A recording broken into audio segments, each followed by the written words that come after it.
Ibi ota do ya gbegbe. Wala rena do tuge. Ata ni mure onage na ikulipedo. Agi mama ya no. E o segbe igile. Hey boy to. Ikirina kiagbo kai ore ya ni de babo kiaga kielejo neru no esewo gonna se pingele ewa eko ilema Kate mama niliado wakimanya mwagwaligo ayugumate na yaonga mama puseye na yana ya mwadone lebio agada koya o gilieto Ibiato mai guato, ato na paye, ato na mayo, akina bato, ikuna baya kuliwa, ikwanyele, apona baye. Agi akina bayo, ato tunaba ya kuliwe wa, ikwanye, iyo, eba kwa tunage kwa ato, iyo, eba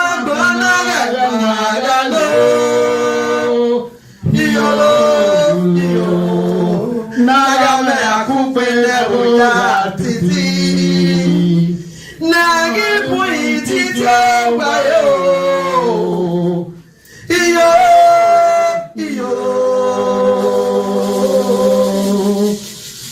Omanobo ye agbe yegigbe Agiho agbe mola Tapi amo bamo Mwenye loge amo Ogo ajawe Iyo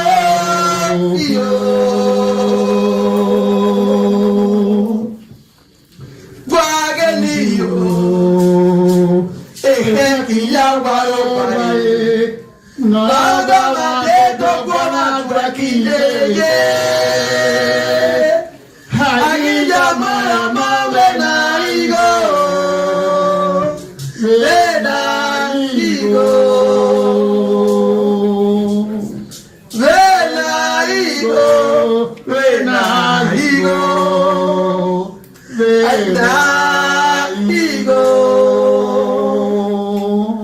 Ayukbo Jayo Moseo Ayusoi Na Yomorama Nyoma Ni Meyo Bueno Yamasa Vena Igo Vena Igo Vena Igo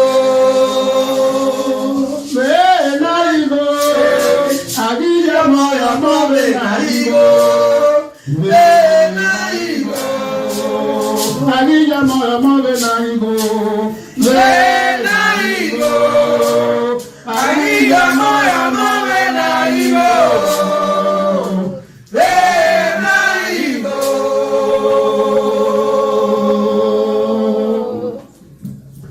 Talking about the preservation and sustenance of indigenous languages across the globe, the Edo people of Nigeria have declared August 13th every year to address the gradual extinction of the Edo indigenous language. The annual Edo Language Day program aims to revitalize and harmonize Edo indigenous languages amongst Edo indigenes worldwide. This year's event was successfully hosted in 5 locations. This includes Toronto, Canada, Benin City, Ekpoma, Okbela, and Ososo. Many Edo indigenes in the United States and a guest speaker from the United Kingdom, Lady Esosa Edogiawere, attended the event hosted by Nekpe Basoye in Toronto. The event featured different programs such as the Edo Elders Award, Edo Poems, cultural performances, storytelling, children's programs, and more. Welcome to the 2023 Edo Language Day in Toronto.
Thank you very much. Please put your hands together for. Okay. Why? Edo national items not today. So why I will allow what we go against Edo national item. Easy mage ubewi. Okay, and swimmer. So one can why the Bible? Why are you there? Okay, what was it? 1, 2, go.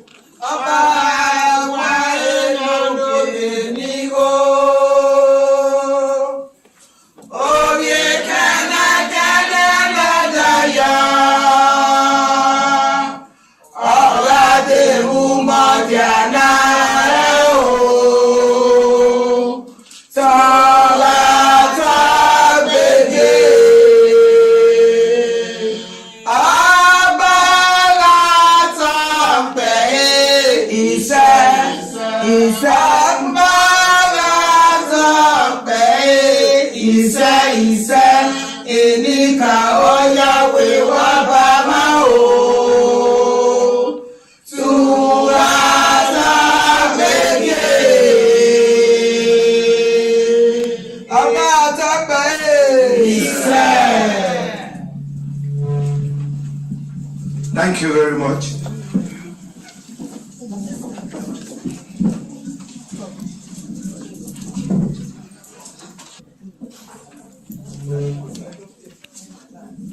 Thank you. So, please, it's a customs and tradition for us to always call upon the God, the Creator, and also we call upon the ancestors to guide us. So we're going to ask our beloved Father in Hausawe to help us to do the opening prayers. We're going to ask the Paramori. Is the Paramori in the house? Yes. Okay. Then we'll give it. He said you're going to touch it. He said you wanted to touch it. Okay. Is there any chiefs in the house? Okamoba, is there any Okamoba in the house? No. In the absence of that, we'll see. So I'll give it to a pie. If I don't, that's what we do. And hope your bow, and hope your back, your bar, your bar, Yeah.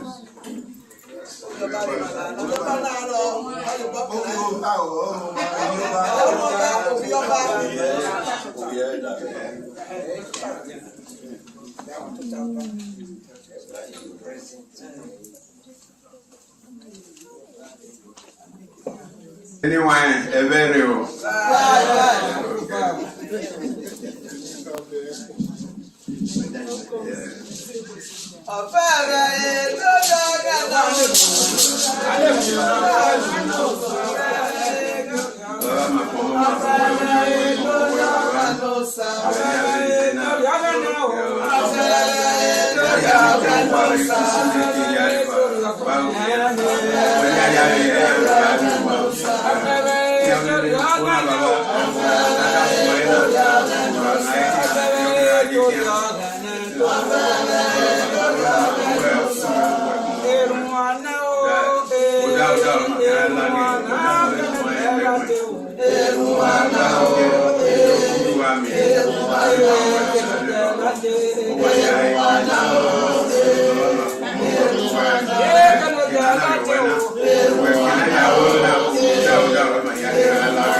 Thank you very much.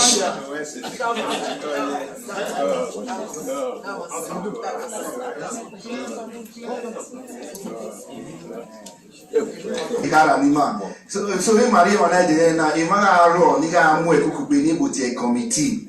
So yen ga mu kukugbe uzo la mekiri yen na mu ekugbe so he speaker he mind na no ha do gun akan no se manari wan na na or you know kanya or wetinya no wa tam wa we wani ga awe so only ma ya we de na wala ma bebe fun ine right if I ma we ya ifo ma make na you we na to ma le gbe how you go go isoro no ke admiti isoro no ke America isoro no ke Nigeria isoro no ke UK the mama imi otie ma ya so ma de ma be to be na UK na we no here ma ye ti ma wana o esa oye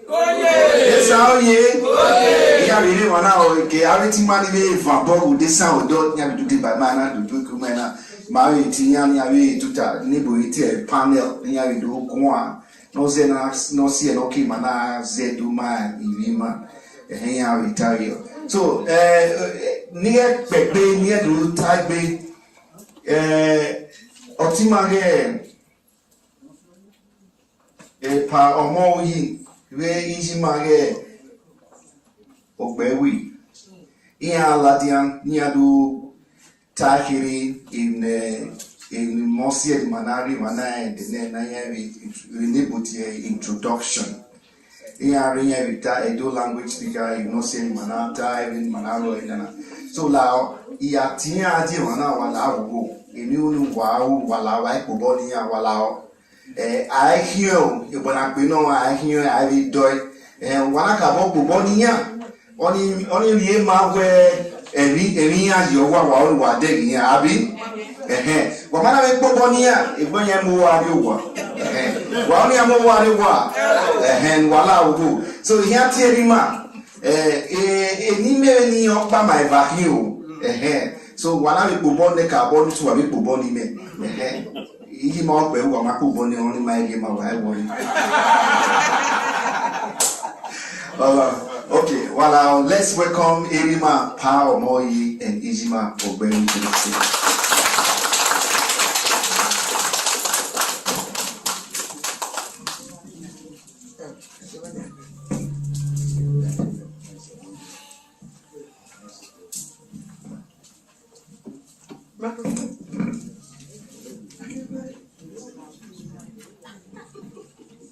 Wahia wako hina ni wale. Ya kiko ndiri biena denena. Bina melo ku wahia laro. Bina me maya le ma le ya ri owa. We ma ri ma ofwa. Ota ya ke iro na ona ta denena. No kan e do no go ma. Bene do ya tu re he. Ke ilele. Bene mo ya nware le wo. Eri ya na ru. Daddy winner, a young winner. O Calvo ni wine. Arabiamo, very dead. Aya so wine. O waro, nana biomoku. O bia, o ilegarie, o wani, o ya mukeran buto. Toya so wine. Oya so wine no more. Or a certain is selling by day no my area of water. He came running, on the way again at there. Now, I will let it be again at there, or he came on. Now, move it up. On monitor, you read doing while Ladian. They are more we are aware now, or more we are in the hour wanting. Or more what I wanting. In my way. I agree. No, we are not able to go no more. And it's very early morning. What is to be? I told you, Yammy. Era is just a thing. You have it to it. You are sitting at it. Or till I got or I get our DJ. So, my money or money. I know I see a good enough where money where. Not with my car. Hey, dear. Almost we Latin. I can do what I do for more you woman. I can do ya I can wear you woman. On our mokbea, a wena, or mokbea in one Latin, or igera, or igije, or iseno gabo. Keri roba mopa, not a equalugi. Okay, ga mokbea ro. Or I came up by say oga, or I came over by, or it is so dim. Kali be kia told him what bear was your the worry. Was here, Buddha or Siba Mammy. Lipoitia adult. Adult man, adult. Well, you said 20 years in adult. Or get out, Guille, told you certainly are feeling boy. Or boy, you go, or a boy, or you don't go, Uboka, or do I want we guy or there. Era do ewe omona wo body. I say honest. Era do have omona osihene. No asetin. E owo. No asetin. Yowo. No hin da fun boy. Era money do pa do ami ijo mo. Era mo. Oko. Obi ose. So then go for the ina kelebe eba eleni romo anado ire ohini kiana do omono kiari e obiya agi ire ado yo money ado pe igo e ado ri e yari one money onya da fo boy de wai ti se igele rebo igele na ka o se igele e na hia wi setira iwe no ke rebo ya po kwetio ya seti jalo hai ya seti ga yuko ya penuki erio ya be negenete eyege na ijena Nana ke bobo kazi bossy. The only one. Thomas see hey. Okay, I'm all done. Thomas, we are see hey. Okay, the old one, man. Ero moke for back one, man. The money me here now. Me and me now be more cause of the uncle. No, anyone. Or Tally, you know, ya only the fear when they say I don't tell me. Only the book cancel. What don't know what be there. Wẹ́sẹ̀. Wà á dánmọ́ ni wà wẹ́sẹ̀ o. Òkìrì ìbọn mẹ́lú ibi ọtún máa mọ ẹgbẹ́ òkè náà òmèlé. Òkìrì ìbọn mẹ́lú ibi ọtún máa mọ ẹgbẹ́ òkè òmèlé. Ẹniwa ẹ̀rẹ̀ nídìí ẹ̀kọ́ ta tún ẹ̀ dẹ̀ náà ẹ̀ ti ta fò sọpẹ́ kéré kí n abọ́ nọ̀tà bọ́. Ọ̀nyọ́ ìjájìmá. Ijajogi maneto maga nwade eyimi ake mu egbagbon maja ajigo sanogodua no bu agbon no bu eyin oge oro maja ajiwe o ma kin ati agbon to hi re gwasa ogagi hine we no hono kin ahe we ma gbon o tara agogo ti ake no use ogari hine ogati agbon ogari sagbon ari na bi ene bege nede azuko uko no de no mori aswerie be ada bi omone agbe ma lele wa this one so there wa we say o wa bi omo na di agbon ja no wa wo wa o yo mo ya go no mo ara iwo ni fone ado edenagizomo ado tie ni maere ni ado mama we omo na no re na we won ya ye he de mi no ho no kia ma gbona agere to gwa lo toy oni ebotie dana o enne emi no mo ni kia emi no weita we ye ga ho ni yeso na ru we ge no mo na ga won owo gbo ga no hi o me no mo na hi e ga gwa le na ya ti ai no ya hi o ye ni pe adu agwa le na ya ti ai do ma ise no ma we ise hi ogbo mo na ogbo ma ya ga no so pa ijobo na ro na la me na ya mu ijobo ni hi egbo mo na re he no bi na seti mu so mi no kwenta ono iyaji orima Emaga is our money guy in one day, although Mueyo Muere, Opeso or swing of it, no Macanyao. All look there like Messenio Dark Mobo. What was about to come out there, don't you dare, you guy, Etiano, okay, to Akia, or say, well, I swing in a woo, I want to set it dying. Oh, my comma, no, they never know he. Oga sagbon ona so ya we mi ne osalopa we no doru me de ma po pese ohun le fe no rueru uga gbo egba egbon oyeru rueru ni undo ni oni ma eboche self actualization uga ri omo gari gele wa ona gele ni egbo sata ni egbo ita we ona yeuna na ta ati mwe ya dade mi dado ge agbi ga kian ya wu pa sagbon aga we de goma ologbo won ke seti goma ni eyi no ni ma ege ka boro na ya ka bota gbe ndo ni ya si ekun e mana wa domo aya soglo aye Udo mi yage la goma o ayapa o na yaki o tuba ula wo lenu sumo ayo.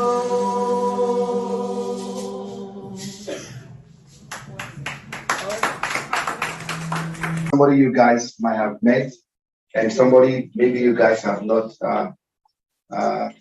met her.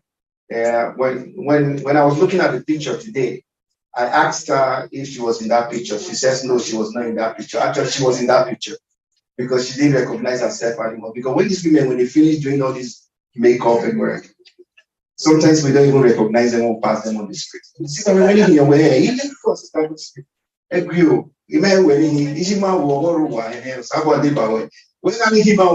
So please put your hands together for our sister, Sister Abasugi, and she will also tell us all the committee members. She's here to acknowledge all the committee members too that has worked with her. She's a dedicated working lady. So please put your hands together again. You see, I didn't know she was the one that was passing me right now. See? Welcome, welcome, welcome. Oba la tope. Enilero inepe Oba sogie onwe mo na so we na du giedo ukuku. Ukpo no gbera ina do TV edo here. Ina we no sun there. Edo na zena because we here do in 2018. Ina do me we me na nwade. Ala zedo e ha me jere edo azewa. Me do ga bo ti me di roba. Nyanze pidgin ibia. Ina we online ma. If you na use do, and in the UN they're going to declare where by the year 2100, probably 50% of indigenous languages in the world will disappear. And now we do already debate. Ave indigenous languages already disappear because we are going by categorize do my mom. So Mufo, Vive Pukoni, Nativia do here, the former governor of Edo State, Chief Lucky Benedium. So now to declare, now declare that day in my seminar as a two language, which is August 13th every year. If you do Ibun, have any man lewa, Kishimani lewa, ya hear the Bezum, whether we no man. I'm not going to oh, no man, I'm gonna say woman. Ah, we. And yana we no man, ya de bami, yana gele luku baba. Eji man to time, I don't know, and we look not one tear do a quarry, was a bed, and I am man. Not to a quarry, no Kishima, they were no. So I'm here when I went, everyone importance. No, I don't know a woman. I'll be one man, take one and I'm getting my hair. My committee members, I would like to appreciate everybody for supporting me.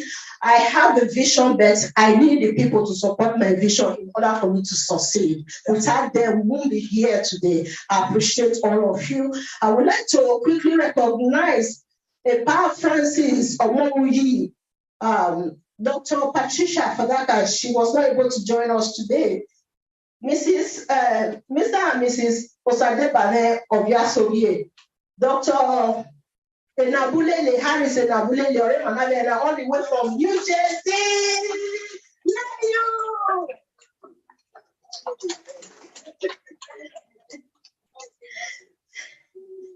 And Sonia Rabo, I know that you are not with us here right now and you are watching me. Thank you so much. It's there in Lagos. So I would like to thank Lady Sosa Edogiawere. She came all the way from the UK. Just a few weeks ago, I told her, sister, since you are coming to the US, please make it to Canada. We need you here. We need your experience. Come and use your professional experience to impact this program. She said she will find a way, and she came. She's with us here today. Yes, so sad. So I would like to be right behind this hall. Here we are. I'm a student here. I'm a PhD student in this school, but there's another person that's behind the success of this program, why we are here today celebrating it here at the University of Toronto. Osholine Oshobuke Otiamo. She slept here last night to ensure that this course is beautiful like this. So she's busy, she's coming. So I would like to recognize Ambassador Joe Ndiamu Soe. He lives in the United Kingdom. He has been there for us. He's the one that produced elders biography. We're going to watch that later anyway. So I would like to recognize our Afro artist, Sonia Amy. Thank you so much for supporting us and supporting the elders as well. Yes, we had to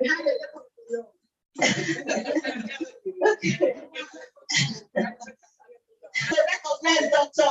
Elmo Esther Wobazia Wese Yuma. Or say, oh no, wait, he like him. He only did about two. Now, we didn't about two. We better move now. He never no man on this program. I was amazed the day she told me she's going to support me, and she's always there for me. Oh. So I would like to recognize a woman that needs no introduction, Lady Ademo. She's my mommy. I can't just explain how much I appreciate her. So Samsi Azoga is not here with us today. He lives in the United States as well. Professor Alias Ibinaweka in California. Mr. Tunde Obaze. Tunde Obaze is in California as well. These people are mentioning right now are the people behind the success of this program. This program today was hosted in 5 locations worldwide. 4 in Edo State. We succeeded our first year of celebrating Edo language. They will be able to host it in 5 locations worldwide. Kudos to all the organizers. Give themselves a pat on the back.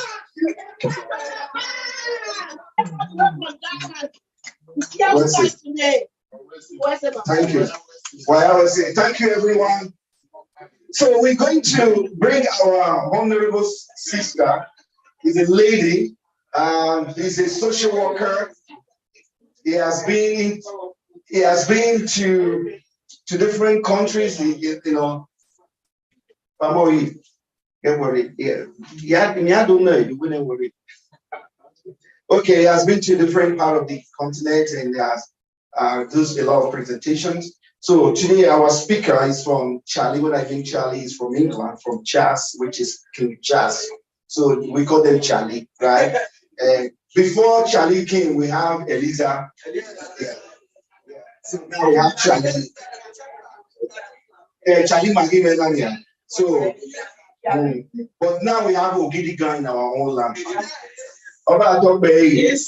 So that's nice. So we're going to bring our sister in, this lady Esosa. Well, I mean, which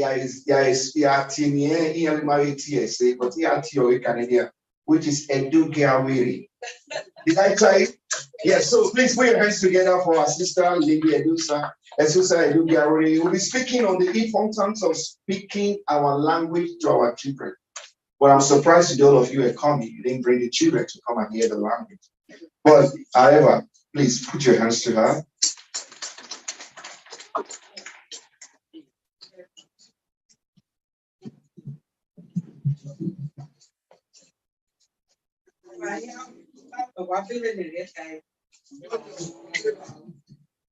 I'm trying to. This is on. Oh, that's it. Okay, great. What will it? Oh, it's okay. Maybe I'm what don't want anywhere. You know, like you hear me. It's me and you know, it's what about baby. So, I am deeply honored and happy to be here today to share with you my thoughts on a topic that's so much part of who I am. Right. The reason I said this is part of who I am is because I have been away from home for a very long time, and I have been able to maintain my language, my first language. So this is very, very important to me, and I believe it's important to everyone as far as you live in the diaspora. So I am honored and I'm blessed to be here today. I will be speaking mostly English. However, I will be switching around to Benin as well whenever I can. So while I bear with me. So anyway, Esosa say Ewonaye Edogawiri.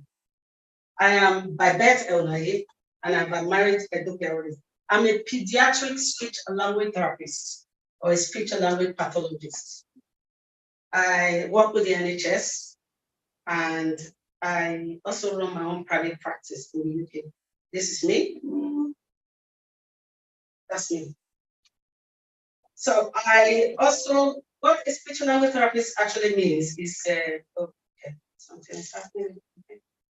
Yeah, it actually means when people have difficulty putting sounds together to produce words, which means no man Benin, a certain what time a certain run, say, or only a speech problem.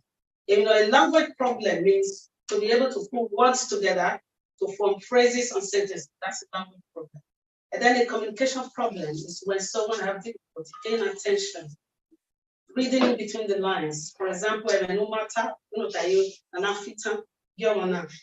people cannot read in between the lines and understand what it means. When you were saying parables and how they can notice this, and you can't pay attention, you can't make eye contact, you can't read, non-verbal communication. That's what communication is. That's what I do. For me to be able to detect where there is a problem, which means you need to know what is typical. What typical means is for you looking in India, you have to know if any career, what my idea are creating, for you to know where which means I would have loved to, I would have studied linguistic, the meaning of language, the way language comes about, and then study science to understand what happens in the brain when that breakdown happens, and then study sociology. How do you develop communication, the interaction, how you interact with people? How do you learn to pay attention, pay details, and things like that? So it encompasses a whole lot of things. So, and psychology, to actually go into the therapeutic side of things. So the reason in orthogonal is for you to know why this topic is very, very important to me. It's not just something that I just woke up and said. I understand why it is important for you to speak the first language more than anything else. Okay. So, like I said, I'm an African, I've been told, obviously. I was born in West Africa, in Nigeria, in Benin City, a large kingdom in Benin. That's where I was born and bred. And I'm very proud to say that. Like I said, I've lived more than half of my life in London, where I live, where I work. Is that coming up? This is my family. That's where we live in London. That's me and my family. As you can see, it tells I'm a Benin woman, born and bred in Benin. And that's who I am. That's my identity. That's my culture. That's my heritage. So what is language? What is language? Anybody? Does anybody know what language is? What is language? I would like anyone to say. The Latin language, everyone said, that's it. Or isn't the money by any? Why isn't I able to that I can't able to translate for my student? Because everywhere. That is why it's very important for you to speak your mother's tongue or your first language or the language you are born, because there are certain things that you can explain in your first language that you cannot explain in your second language. As we just said it now, it's not the definition is not very easy like that in English language to say it. I recently met a lady with her 2.5-year-old daughter in a shop. After a few minutes in the shop, the little girl came to me. Miami wasn't familiar with me. She said to me, "Oh, look, I got a car key." Now, here's the conversation my own hand here, the 2.5-year-old. And I said, "Oh, wow, you've got a car key." And she said, "Yes." And I said, "Where is your car?" She said, "Oh, my car is outside." I pointed towards the door. I said, "Ooh, is your car big or small?" She says, "Oh, small. What color is your car?" "Pink." "Oh, what else is pink? What else have you got that is pink?" I pointed to her shoes, and she said, "Oh, my shoes are pink, my boots are pink." Now, that's one language. This child, even though she was 2.5, she was able to communicate her thoughts. She was able to call me, tell me what she was thinking about in her head. And I engaged in that conversation, and I knew what she was talking about. She she didn't just tell me any random thing. She knew the words, keywords that she wanted to use. She said khaki. And then above that, she understands the way English is structured. When my structured, key. We can work key, because it will not make sense. The way English is structured is a subject verb structure. She knew my khaki, so she understands that. That was quite amazing for a 2-year-old to understand that structure of English. So that is why language comprises the word, a sound that you use to produce the word, and then the word that you combine together and form a sentence. So that makes that child looks like she's very smart, doesn't it? For a 2-year-old to be able to say my khaki and tell me pink and tell me car's outside, car is small. Those key words that the child uses at the age of 2 means that the child is quite smart, because the child didn't just say random words that I didn't understand. That takes us to language and culture. I just said now, in English language, English is structured, subject, verb, object. That's the culture. In the Benin, that's the way we are structured as well. I'm ashamed to say I'm not studied in Edo linguistics, but I know that Edo language is which is my mom is going, which is the verb, and market is similar to English as well, subject, verb, object. So the language intertwines with history, the history of where you are, behavior, society, belief, ethnicity, music. Music is loud. Music, food, and the lifestyle of the people of the region that language is spoken. A particular language usually points out the specific group of people, as I don't specifically point out Benin people, or Benin language point out Benin people, or Ishan language point out Ishan people, oral language point out oral people, and English point out English people. That's what language is. It particularly points out the language, the culture, the belief, and the ethnicity of a particular group. Now, language and culture. This is quite interesting. It is impossible for anyone to learn or to understand the language without a culture. If you are learning a language, you are assessing the culture of that language. That is why you see a lot of you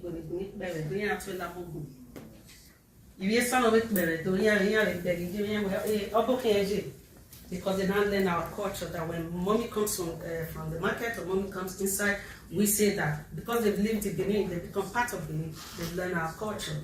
That's what we do. And the process of learning a language does not only apply to just learning that word, the key word, like I said, the sound and everything else. It involves a whole lot of things. Like in English language, you learn how to say things using the intonation. Whether you're speaking quite rapidly, it means a little bit informal and not very polite.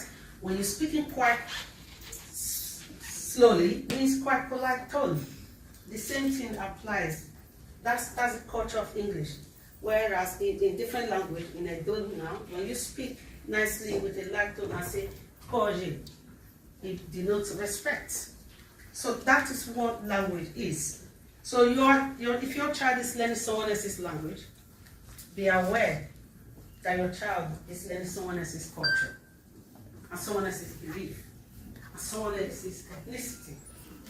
If you are ashamed of your language, you are ashamed of your culture, your belief, and everything else that goes with it. So it's very common for a lot of people to say, oh, my behave being an Igbo. You blame that child, God behave being an Igbo. When you expose him to Igbo, or her, you allow her to speak a language Igbo. You allow her to learn the culture of Igbo. And then you say, Ekwa to Nawizi. How? Okay, you're learning Nawizi. And until you don't realize it, like I said, now there are certain cases in the second language that you cannot acquire. Whatever country you are, a language is the answer. In a respectful manner. That you, learning as a second language, you don't know how to do that. Just like you rightly said, it may be no easy way to explain in your first language. It might not be easy for you to explain in your second language. In Benin, when your mother look at you like this and say, you sit, you know what it means? Your mom don't have to say anything. That non-verbal communication. But you can't, it's difficult for you to learn that in English because you are not an English person. You're learning English as a second language. There are subtle differences between someone who learns English as a second language and someone who learns English as a first. So, anthropologists from all over the world describe culture as a complex knowledge of belief, act, morals, laws, custom, and other capabilities and habits acquired by man with habits and area. It makes anyone belong to the society. So when you are raising a child in a country and you let your child learn that culture of that country, or your child tries so hard to fit in into the society, your child will fit into that society and not fit into your society because you haven't introduced your child to your language, to the culture, to believe.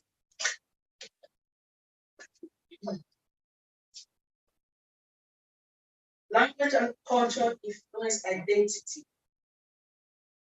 So let's talk about identity. What was it about me that tells you who I am? Anybody? What is it about me that tells you who I am? Your beat? Okay, my dressing? Oh, good. Okay. Anything else? Your name. My name.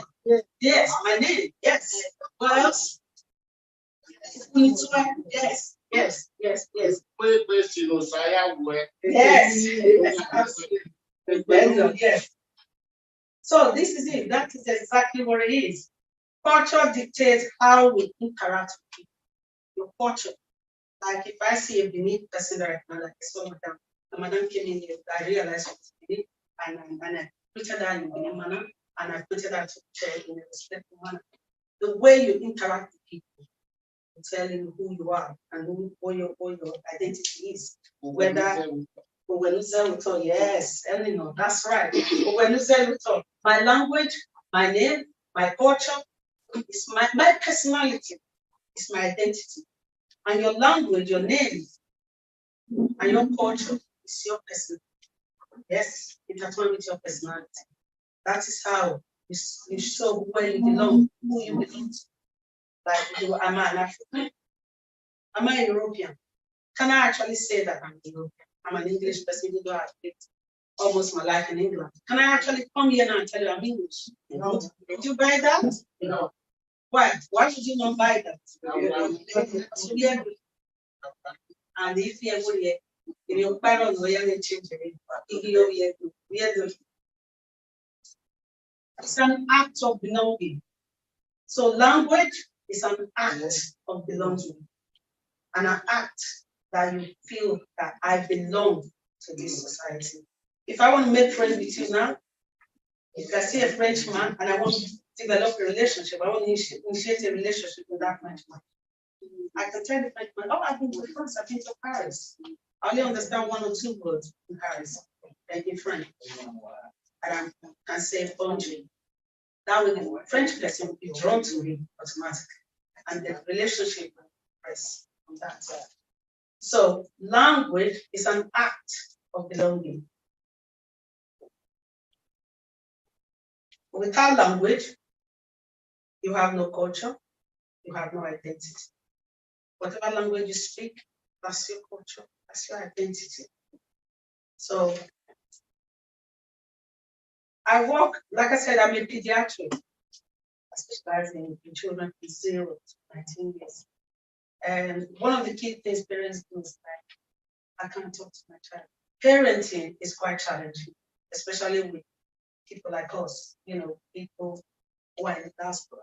The reason parenting is challenging is because we do not speak our language to our children.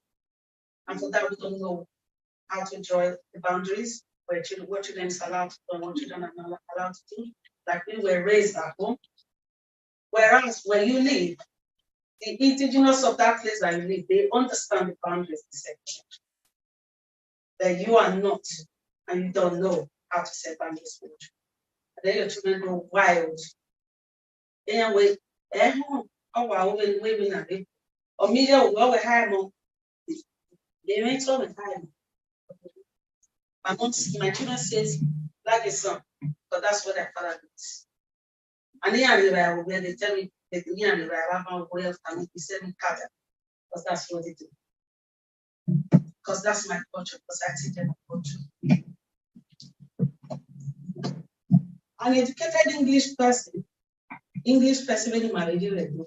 With no way culture, no way respect. English person, no way culture, no way. If you hear to a hi, they don't say hi, dad. They say hello, dad, or good morning, dad. That's more respectful.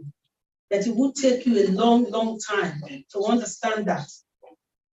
That hi is a common language. It's not an appropriate language to use.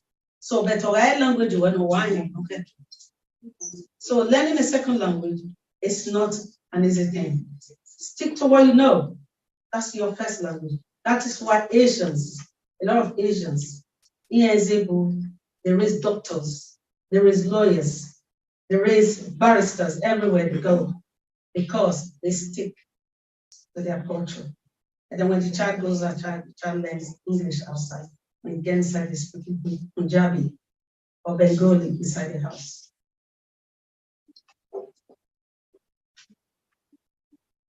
So what is identity?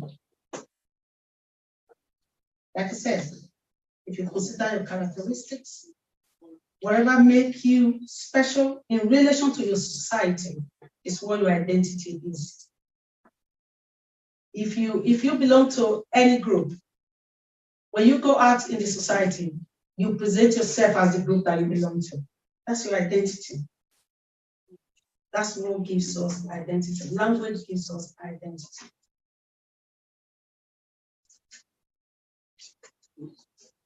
That takes us to bilingualism.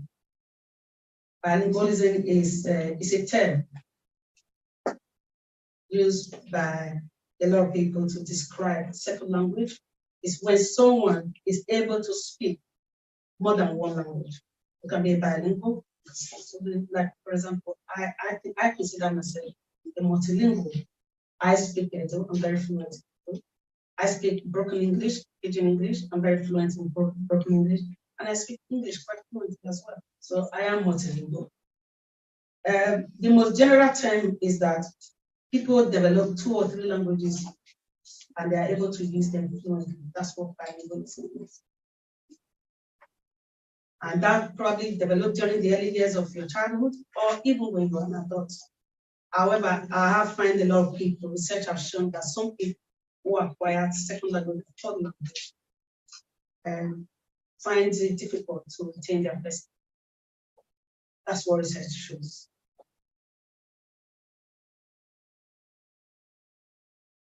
So we are going on to the something.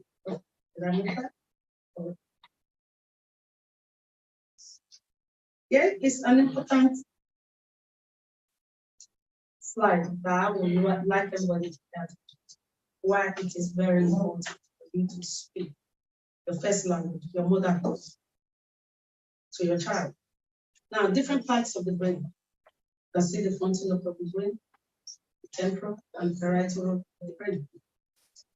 And the area that is called the venical area of the brain process auditory information, which is in our own way of area that venical area and processing.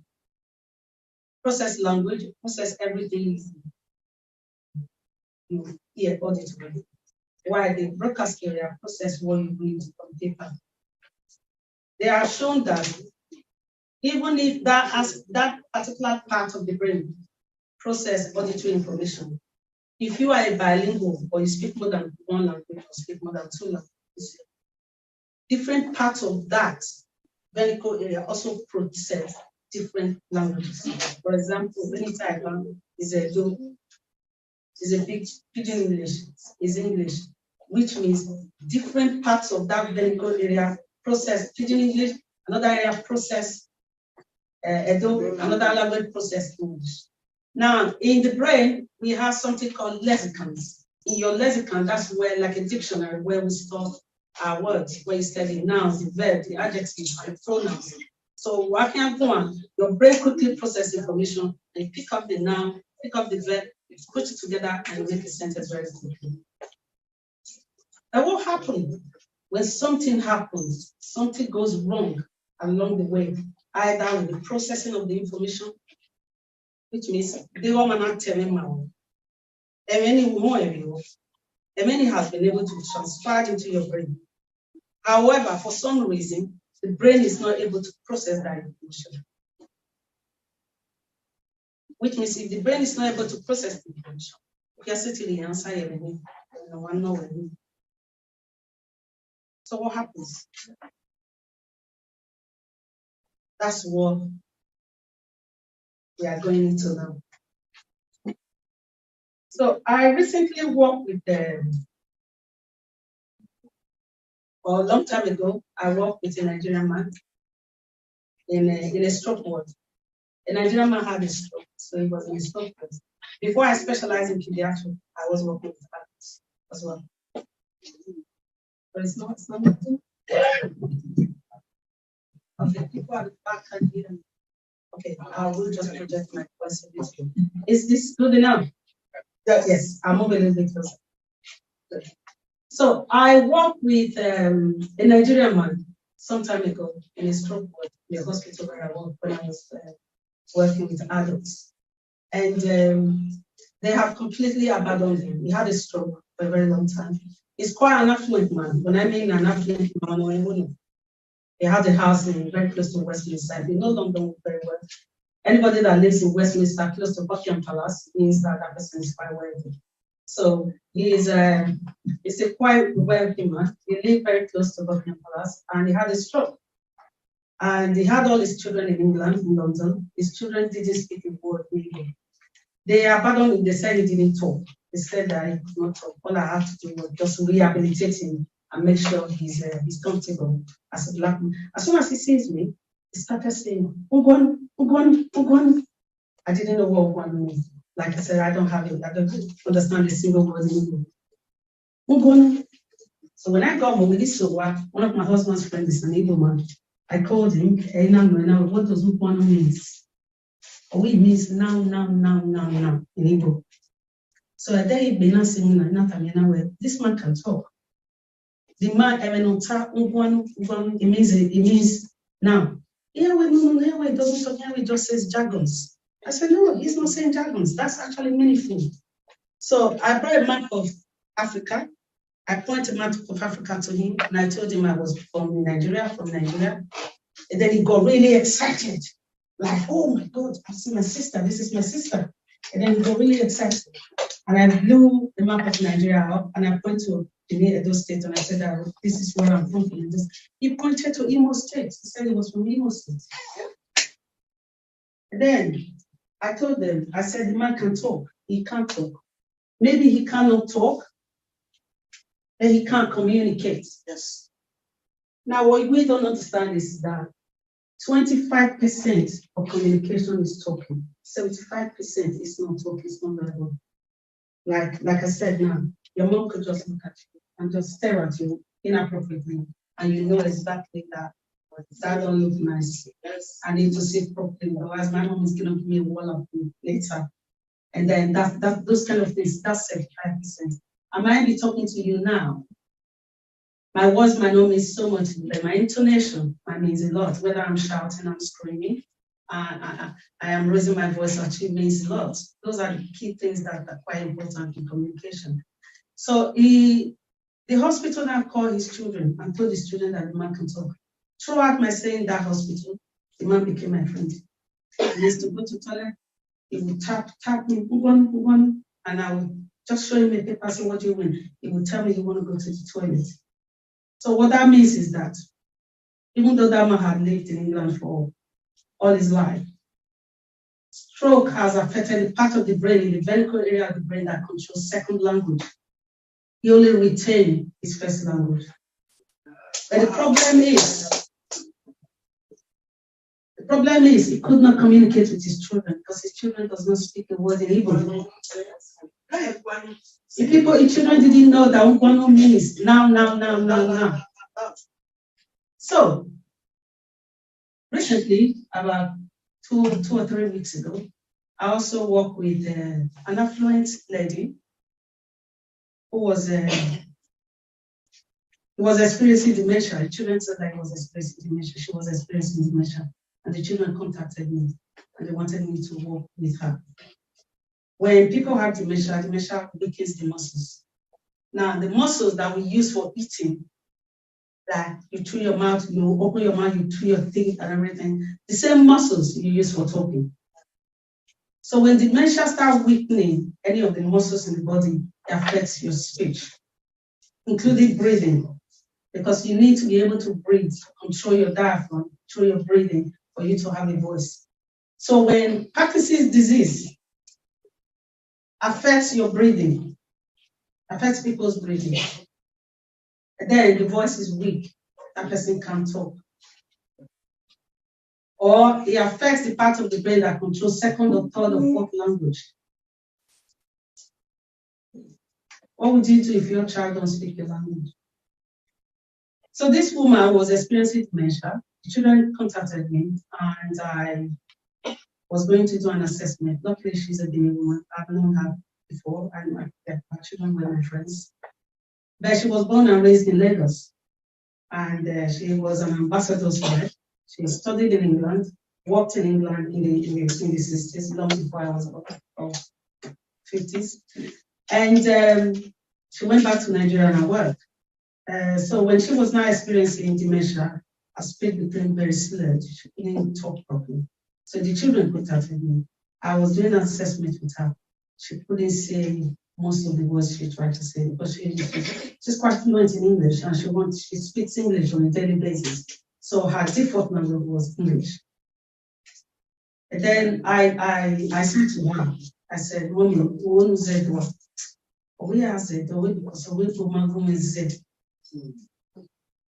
The children said, oh, she can't speak Benin, she's better in Yoruba and English. She did not live in Benin, she cannot speak Benin. I said, let her talk. She said, yes, it was. In all of the 12 weeks that I did therapy with her, the therapy was done in Benin, in Edo language, because that was the only language she became fluent. Because that was the language she learned as a baby. Yes. Because her mother was Benin, her father was Igbo. She was born and bred in Lagos, but her mother taught her Benin.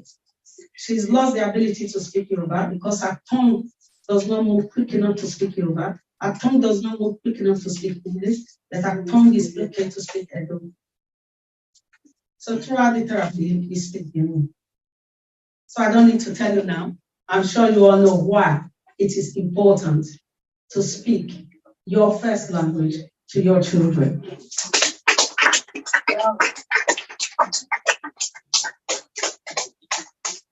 Now, 7 signs of identity crisis that we all don't recognize in diaspora is that when people change according to their environment, it means you have identity crisis. You don't know who you are.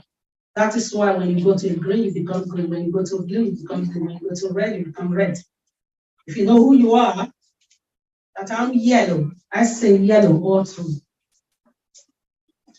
So that's another sign of identity crisis that a lot of children suffer in diaspora. And at home as well. Like Netma rightly said, when I went to Benin in 2021, my brother, my nephew, my nieces and nephews was speaking. They speak broken English. We say, Sazuwaira, we say, my papa no bears. You know? Sama, what are you doing? We say, Auntie, I want to go back. Those kind of things. Our language are actually going into extinction. And the future is not good. It's not good for us, it's not good for our children.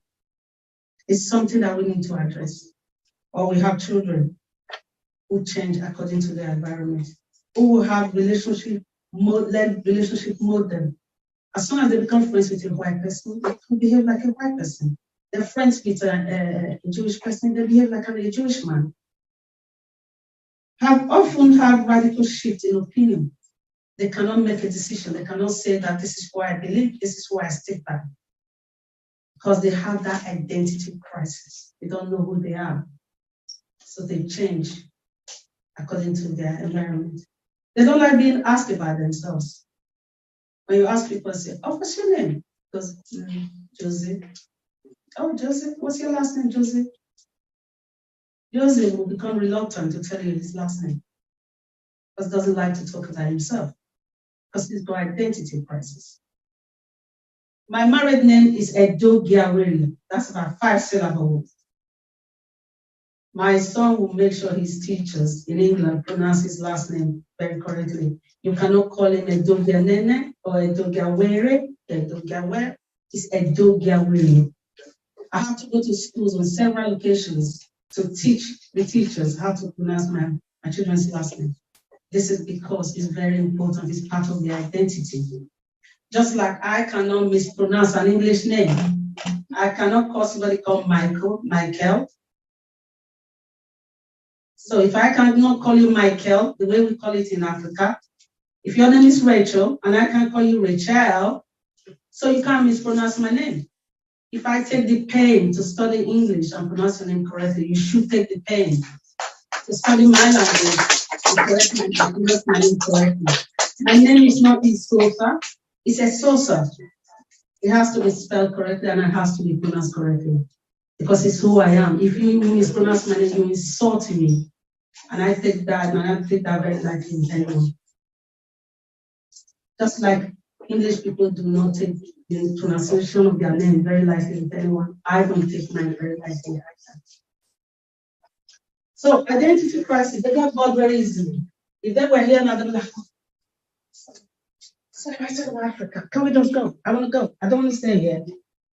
They get bored.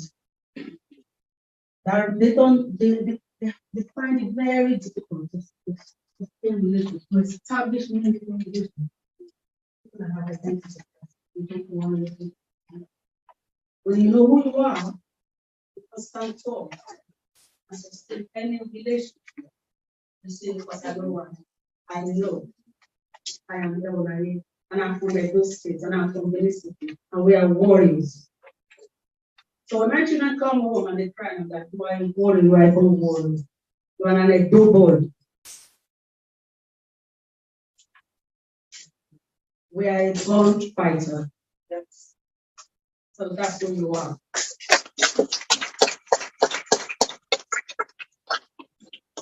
Deep down, they don't trust themselves and they don't trust other people because they don't even know who they are, let alone know who was the accent. So identity crisis, they get bored very easily. If they were here now, they'd be like, so I said to Africa, can we just go? I want to go. I don't want to stay here. They get bored. They find it very difficult to stay in relationship, to establish meaningful relationship. People have identity. You don't want to.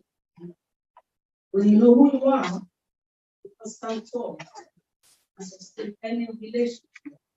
You say, because I don't want. I know I am Ewolari, and I'm from Edo State, and I'm from Benin City, and we are warriors. So when my children come home and they cry, I'm like, you are a warrior, you are a born warrior. You are an Edo boy. We are a born fighter. So that's who you are.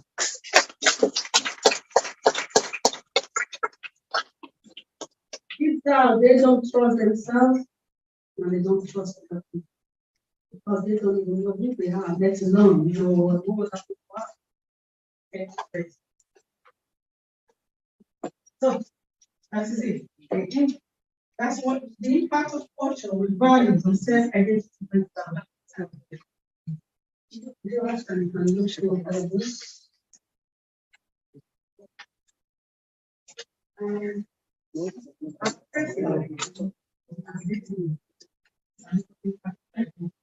And a source of pride and connection to our heritage. Teaching your child the person will help your child. They start understand themselves, their identity, the culture, the values, the belief, the respect against in which research to try to better reading and writing skills and then do better academically. Thank you.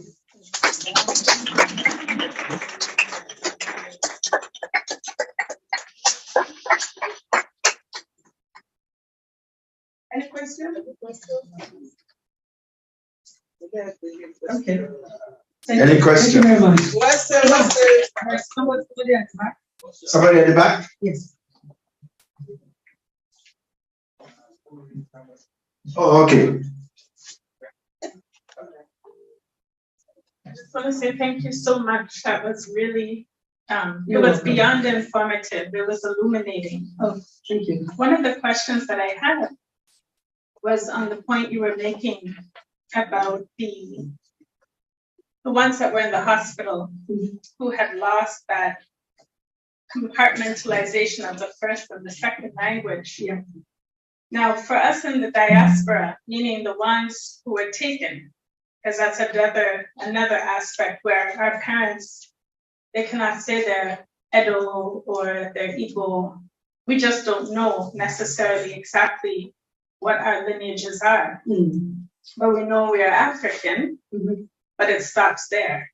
So one of the things I noticed, I work with seniors, and the seniors here in Canada, you know, various backgrounds, but the ones who call themselves, or we identify them as Indigenous, would be like the Native Americans. They call themselves Indigenous now.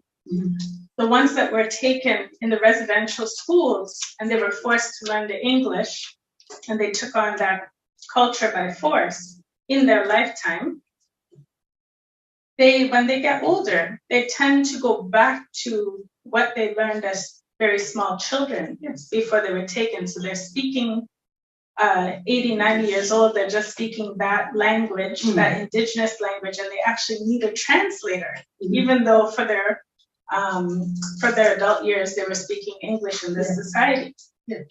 And something I noticed with that was, with my elders and the elders of the Caribbean, African-American elders, they went through this society under oppression. But when they become 80, 90 years old, they don't have a language, a different language to go back to, even though they know that their origin is Africa. And I'm wondering, I want to find out from you, what would it take for us, the ones who are displaced and taken, what will it take for us to be able to regain those mother tongues that are still within us, but we don't have access to them because the history has been taken? Oh, thank you. That is very, thank you. For that question is that when you say that the other people, they don't have access to, they do have access to their first language. Whatever language they were introduced to when they were born, from the very young age, is their first language, whether English or whatever it is. Just because they cannot go back to African language, which they were not introduced to, that is no longer their language because they were never introduced to it anyway. So whatever language they were introduced to, that's where their language, that's their first language, that's the language they go back to. And when the old age start affecting the second part of the brain, part of the brain that controls the second language. Then the second part of your question, how can you, it's something that it would be your choice. If that's something you want to achieve, you think you want to go back to African and learn an African language, you cannot make that to be your first language anymore. That will come as a second language to you because you're not learning it as an adult. But if that gives you a sense of identity and culture and heritage, that is something that you would want to chase for yourself. And I think that would be a good idea if you want to do that. Does that answer your question? Yeah. And thank you. Any more questions? Comments? Okay, thank you very much. Please put your hands together for the speaker, please. So thank you very much. Please, once again, put your hands together for the speaker. So at this time, we're going to have a little entertainment. My own Arijima, Kotopadi. Maybe you've heard of Uyedu cultural group. You've heard different cultural group in those states. These are the pioneers. See, and Arijima also. You have one person being away at the CIA. You might be with you. But okay, my mommy, I wait in a area on I think I will my married and I will. So I man married and you were any Kirani. So at this moment, we're going to have small cultural dance, and the performance is going to be done by Uyedu Cultural Group. They're going to perform in the head. So please put your hands together. Spread out for them as they come in to bring us the cultural dance.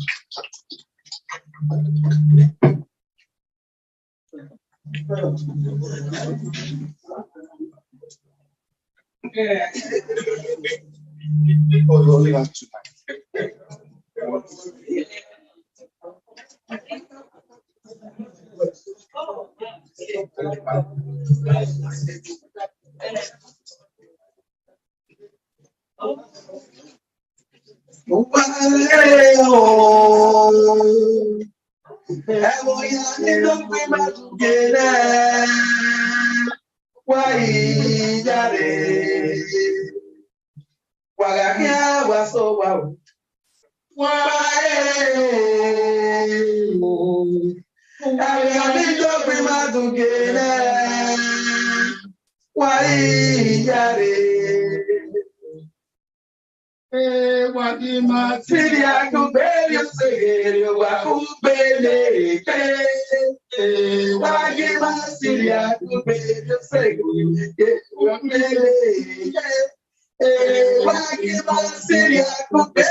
My topic is development of the writing of Edo language in Roman script, in historical perspective.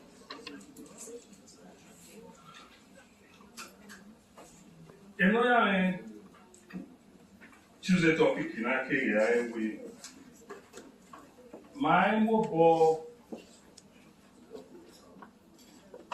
here. Or Emani Tuha. And I will call you man. Okay, my own call you man. Okay, my history man. It can make it do. It can make it be man. Okay, my it can make it kaima. No, we're not kaima.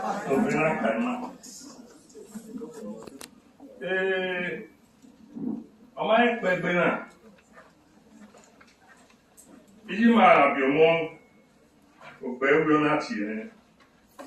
Away, Benin Agmedo. Away, area away. Am I only a fear with you? So, when it made me my mind, I Agmedo Beno Yasway. So, you know, I don't mean away. If I want my line, all in my line, then I have made the way. I'm having a boy in a yass. You know, he came nothing.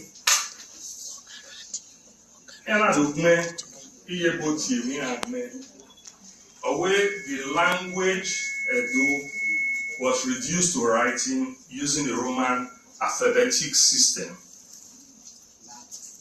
by the singular efforts of early colonial administrators to facilitate easy communication with the people. Emanigme nana kai our my University of Benin at Professor Victor Mozuwa. He was like Bovo a woman.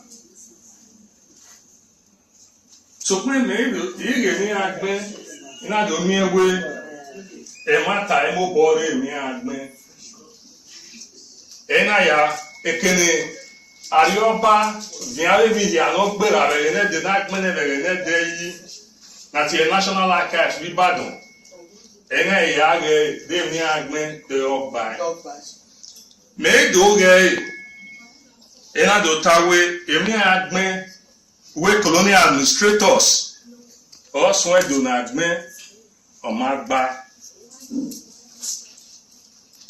e do na agme na be na ya agme do ni ala na ti ala bidi be ya ni ma we were ni ama ma me school mo to be me we na ya agme do e unda school ni yo Emanibe yemi wana ya school pa ni ati St. James's Affordina school ni ati school yi ka gbado e school ni iri won ave e amu egbo na o se na ati Affordina school. It was for foreigners. I'm my do ani wow ile ke wa pa ina area do college o pese ni gbe do college I quit as I do. I didn't mamma. The men to be men who do not men, not ye, not big men. And made Tanya away. Emani swan a do not men. A body, Bolonari government. Avec a missionary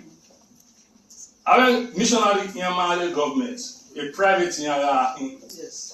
A manimo person why il CMS. Nevia dot CMS. CMS, Church Missionary Society.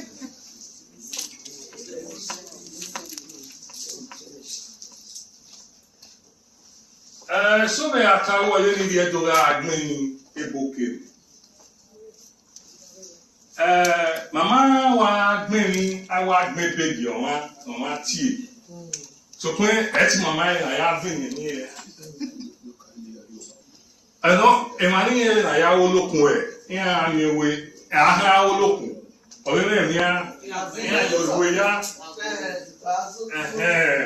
ni ebotie iconography. Ma àwọn ọgbọ́n náà ní ìyá gbogbo wọn ìyá yìí arẹ ẹ̀wọ̀n olókun ẹ̀rọ àyà gbogbo wọn it was not for interpersonal relations. Yes. Married to them. Ní àti arẹ epo ìrèrè èkìní àká àwọn oṣù yìí òtẹ́ Nàìjíríà òtẹ́ dọ́là arẹ òtò. The 16th century, in a school, you do. In a church, you do. In a mind, in the school. So, when a winner, and I do. So, a Portuguese in no matter the 16th century, already adult children, they read and learn very well. Yeah, if never married 16th century, or they read and learn very well. I Portuguese, Yamama Edima Edo, Yama Medo.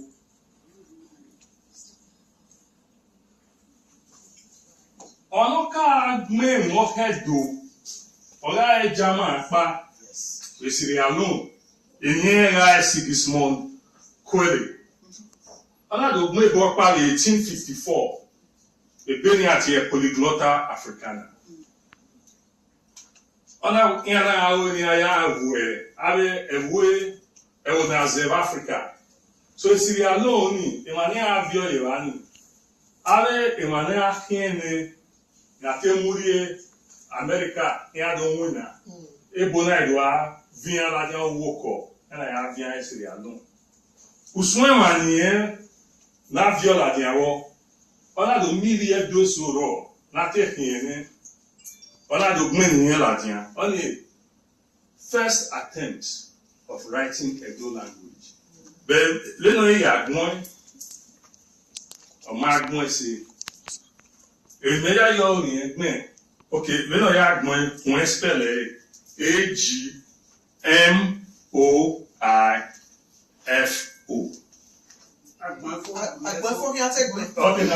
But when he had one. AG it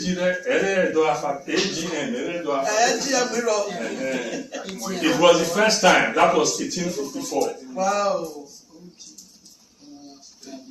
Les boy we mark on. Yana 1897. Yana go Edo motor.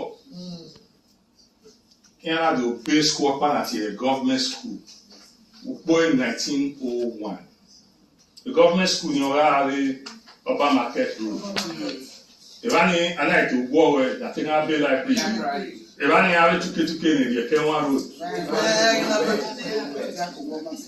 The school in, you're going to Mwembo,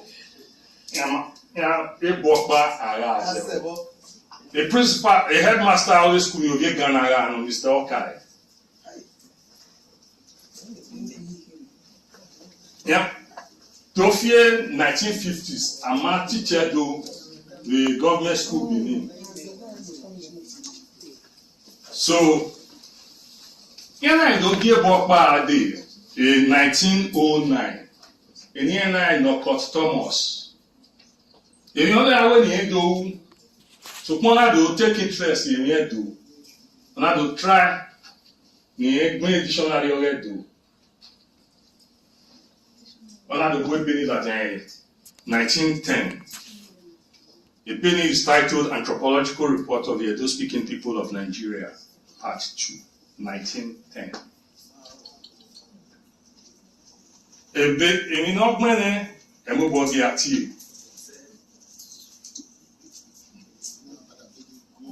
èmi àti ẹ̀rí náà ká ọyẹ́ ni iye rẹ̀ rí ẹ̀kí àhá gbọ́nyà iye rẹ̀ rí ẹ̀kí. Those are about 6 words. But you ain't going or you have to wait as one word. Only first attempt to write a dictionary and to write Edo.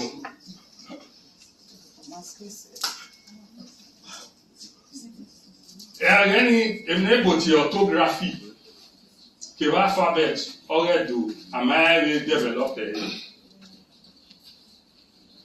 So in 1901, around orí Yorùbá pàánù késìrì àlóòrè, ìyẹn Bishop James Johnson, orí CMS ìrà àná. Òpè á ní ìyẹn yẹkẹrẹ, ìyẹn yá ìyẹn wé ìyẹn must wé Christianity àárẹ̀ ẹ̀dùn. Orí yẹkẹrẹ, òpè á ní 1834 àbíyẹ̀ ìsìrì àlóòrè. And not see another way I am with Christianity area do. Keria era kelia e vient et a do. And I do here. I will put a rescue and I viens à laisser alone. Que va n'y en a bien. Et là, il y a ta main où c'est n'y seul. Et on vient le dos. On a oui. Et là, il y a n'y a fini à vous dire. N'y a doit être chrétien. Et pour y voir. Mwento in 1897, 1901, in our idea. He said he was already the bishop of the Anglican Church. He was next to, taking away the overall bishop of West Africa. The table Magwalo, Yanam Borio. So he said, luckily, for now, okay. Ọba ọbụla aghachi okwu onye ihe na ọrụ ijesha onye Yoruba n'ọdị onye ọkịnye Christian already ọ na-agụ ọbụla mere Calabar ọ na-ahụ Christian so ya na-welcome ebe ọ na-edo ya na moto ne okwu olórí okwu que a family of Oba yana motone evani apie be St. Matthew Church que the school he so pop opiani Bishop James Johnson ye wa àwọn eya yi we Edo Yoruba opanu we Edo hotel Yoruba yan kepa nda Edo Oba Edo ke Oba Ife yan connection. When I went to Donny and Dobby Yoba or Pina, the Ewa morning, the school in Mubo, Amalia, teacher at the war. And I, if you do me, and I do Yoba Miami. What? Yes. Yoba, or why I swim.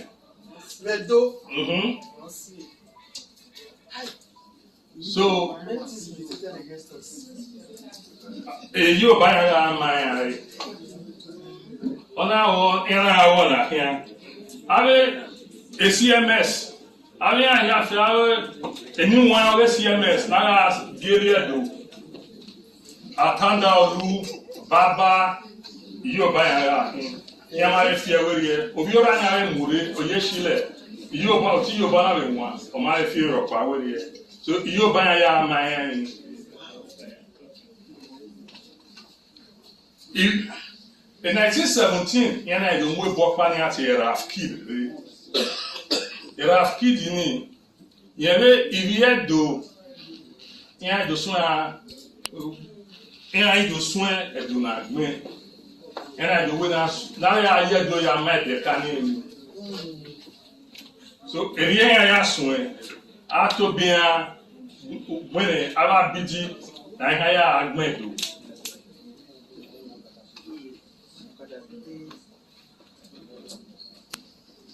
Ukpe 1914. Ebokpa, no while the overall head, the bishop of the whole of West Africa, the CMS. Honorary Edo, Oisedo, Oemiawe, colonial administrator, Honor letter bag the colonial administrator. He had to not made the letter. It will not be possible to translate the scriptures or to produce literature of any kind in this language, since the population do not warrant the necessary expenditure of time, labor, and money, and the number of persons acquiring an intelligent knowledge of English is small. The Jekri or Ishekiri, the Edo, and the oral languages are undoubtedly connected with Yoruba, and I find that natives of this country can readily learn to speak the Yoruba language. And so, Yoruba language should be the language of instruction in schools. Wow. This letter was dated 28th of October 1914. Wow.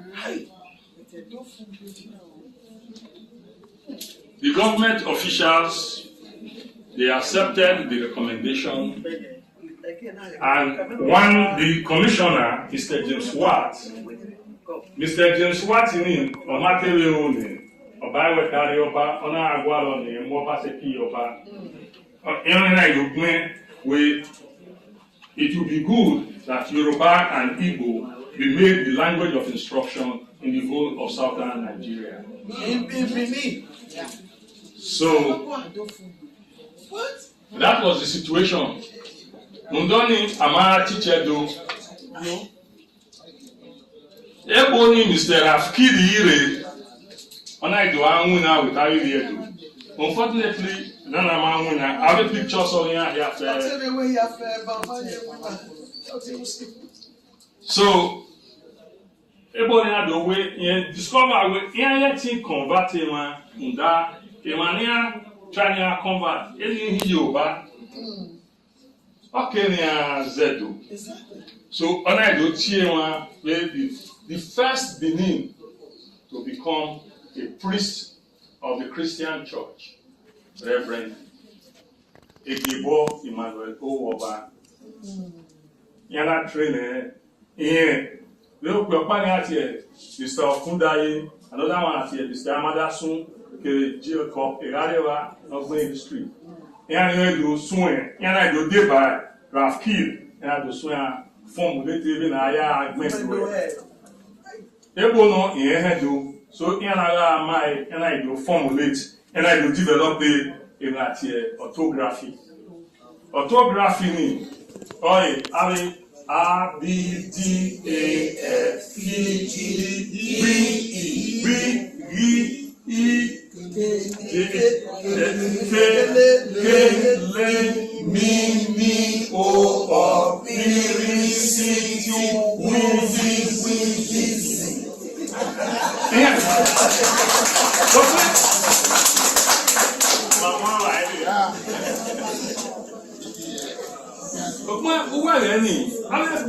London, and to develop another orthography. In a way, I use orthography for the whole of Africa. So now that any period of when we have developed the orthography in Martina. Another alphabet or Donado Sorebo, Muda Ebo Iane.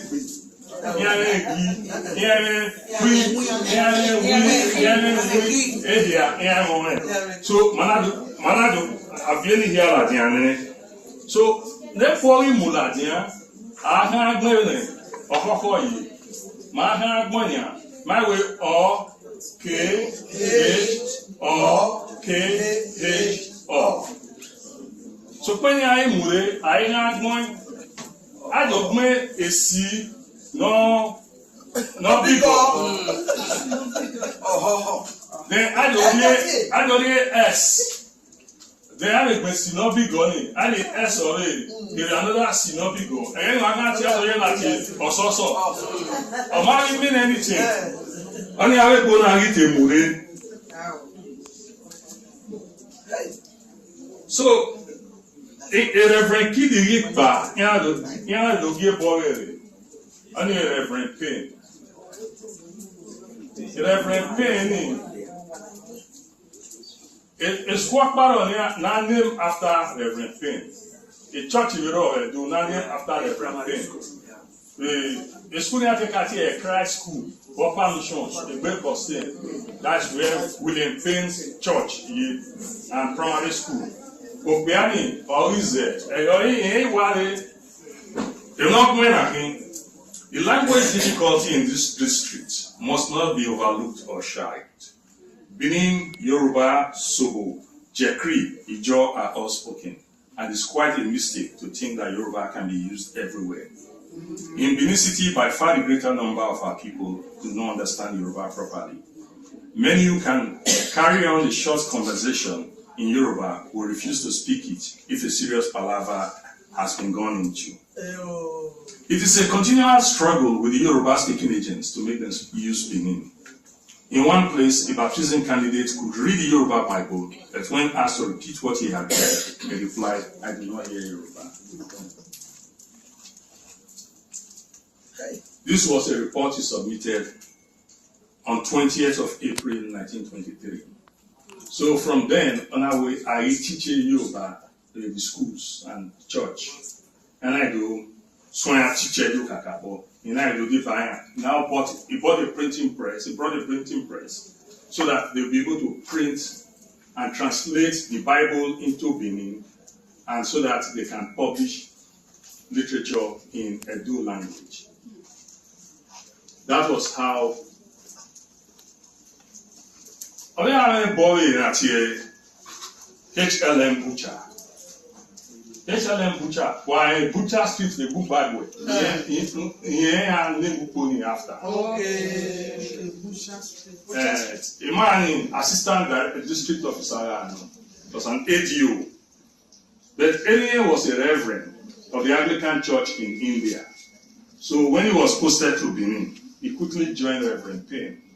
And he was interested in the language that government did not send him. It was just out of personal interest. Okay. So in 1932, he published an elementary dictionary of Benin language, Benin English, English Benin. But it was a very small dictionary, I must say 50 pages. So that a way that I went to America about like I use the new one here I developed in London.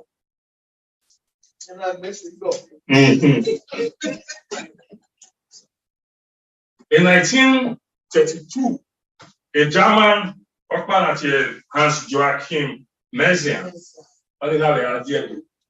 he was a university trained linguist at the University of London. So, in the Agualo, now we fear the orthography. How do I be in the Agualo? So, I said, you, Emmanuel, you copy Gariwa, Okundaye, Amadasun. There was one man. He always most of the translation. Already the Edo Bible in one swan. His name was Mr. Joshua.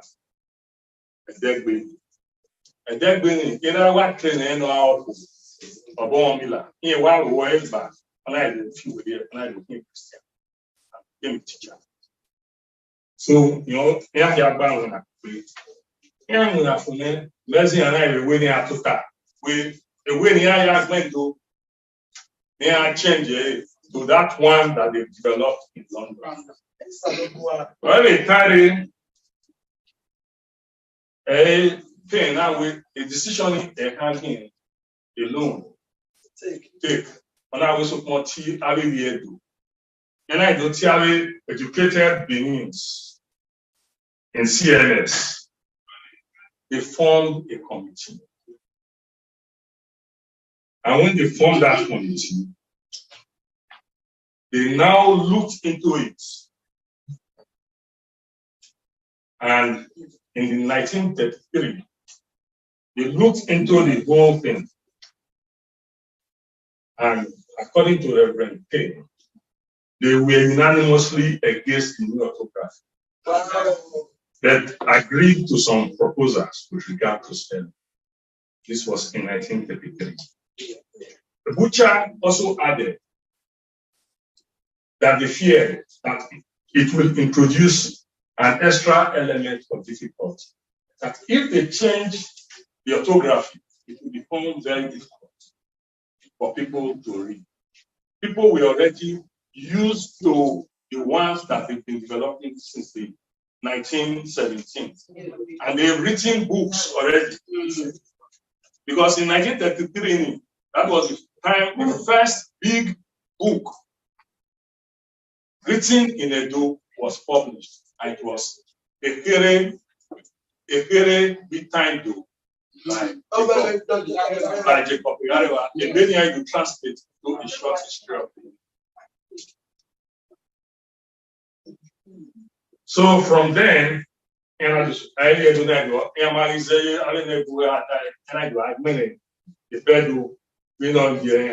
with their own orthography. So Igarewa alone wrote about 33 books. Yes. Guavon, Igodan, but the first man, MC Ban, aware he was wrong. Where we why not tell a cultural group? Why not tell a color? Why not tell a drama? Now you do one of us one. Oh, he was the first Benin man to publish poetry in Benin. The book is titled Poems in Benin. Yes. After that book was published in 1965, no other book on Edo poetry was published again until 1998. And it was edited by Mr. Gabriel Obaze. I will come back to Obaze.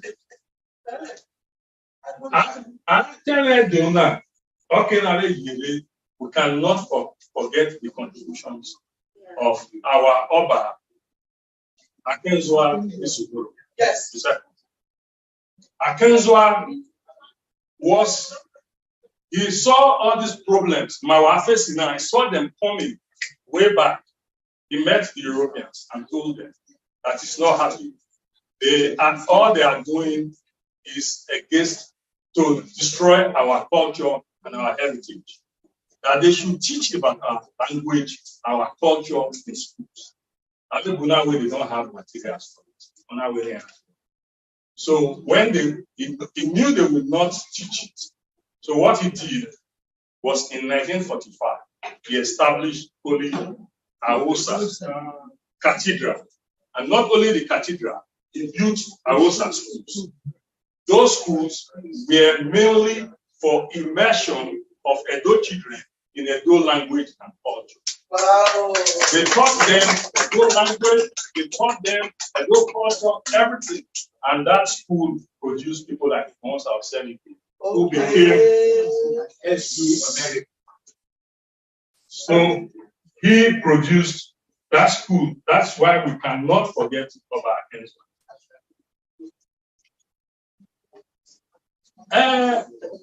There was no new orthography was developed again. But in the 1970s, they started Edo language at University of Lagos. And an attempt was made again to introduce those what Benin people rejected in 1953 and a new orthography. And that on a big area. They tried it, but the people complained. Ubemudia was governor then. And so what he did was call all the linguists of Edo origin, of Bengal origin, of Midwest origin to come to Benin. And they looked at the whole thing. and they standardized it and made Edo alphabet 37. But unfortunately, the Bermuda government was sacked in 1975, and there was no follow-up. In the 1980s, late Dr. O.S.B. Omorigi also tried to introduce a new orthography that had no linguistic basis. He wrote some books. But since 2000, a new development, some lecturers at the University of Benin have tried, they've increased the alphabet from 37 to 39. That is where many people are now having problems. So that is not the best way to go about it. Yes. And I conclude that the best way to go about it is a good thing that they've increased it, but you don't force it. You don't sit down inside the university and try to force things on people. What you do, you call the stakeholders, all the people who are speakers and users of the language, to agree on whether to introduce. But it requires a lot of money. You have to also do workshops, train teachers, and everything. So that is where we are. So I conclude that there's a need again, which this forum is giving us, to try to get the stakeholders together. There's a need for us to revisit that. But a bigger problem we have, we are not employing our Edo land, people trained in Edo land. The reason is that if you go to our primary schools where this language is, many of the teachers are not teachers. It's the people who can bribe the Ministry of Education or whatever that they employ. Our people don't have the money, and so they cannot get teaching appointments. And so they don't teach Edo. I found out from one teacher that what they do for Edo language, instead of, they've just got this child. Say, how do you say, what's your name? In Imori, okay, we pass. That's what they do. They are not teaching Edo language. We need to try to see if we can. It needs funding. It needs the concerted effort of everybody. It's not only government. We have a lot of work. Thank you.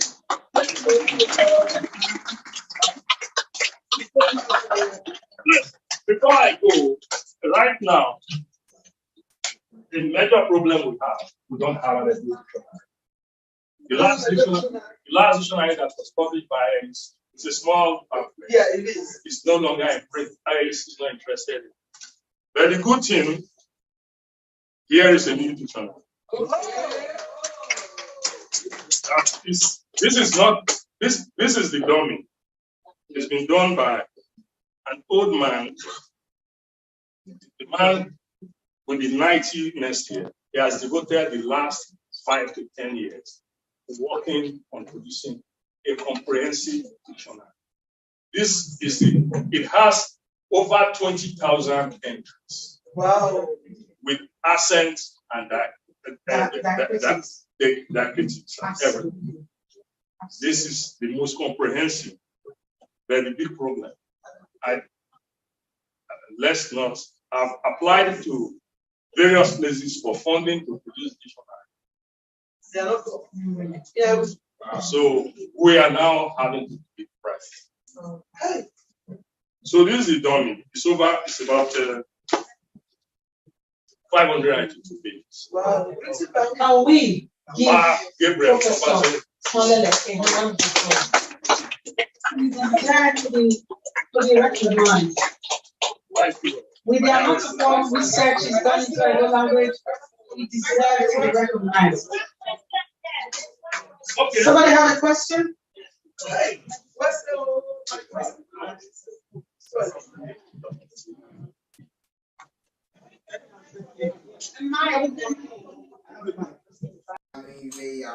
Yes. Obo wa Mose. Oye gotobo. Ebe I asase. Obo ko olobo. Yes. Obo gasi kwen. Oga Guru, Ozelia Ofia, Vene Oloboru, Owa Olobodia, Obo Ohano, Yanga Grudia, Ebena Pereno, Olobo Yemen, Oru Iwi Sono, Ogato Okay, please, can we lower you down a little bit, please? Oga Vebhunde, Obo Iverio, Ose no Sewen, Omose Sevio, Ala Uwowen.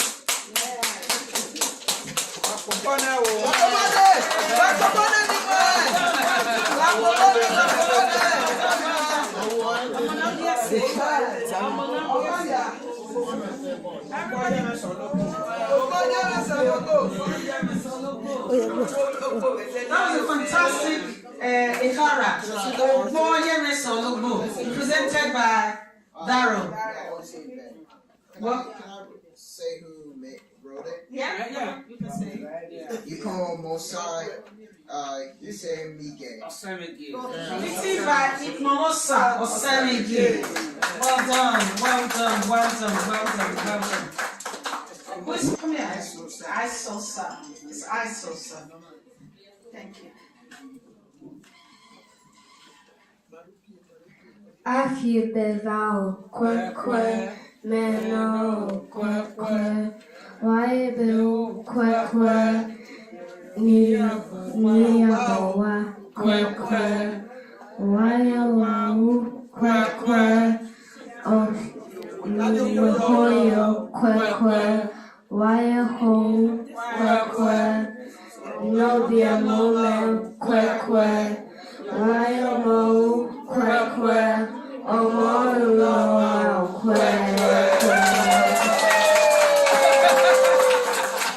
Wow, that was fantastic. Yeah. Wow, how did you learn that? I studied all day yesterday. Oh, fantastic. Your memory is very good. You started all day yesterday and then you learn all those words. Brilliant, well done. Give Isosa a round of applause.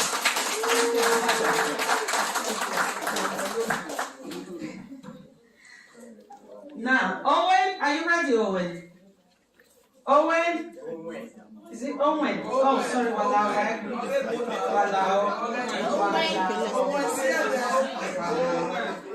When you give, that's your name. So that everybody calls him Owen. So that's the reason. Owen.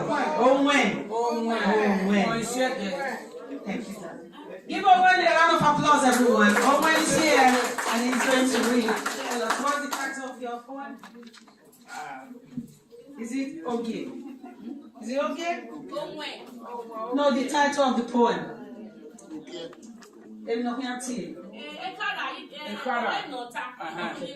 Okay. Go on. Wayadomo. Walani.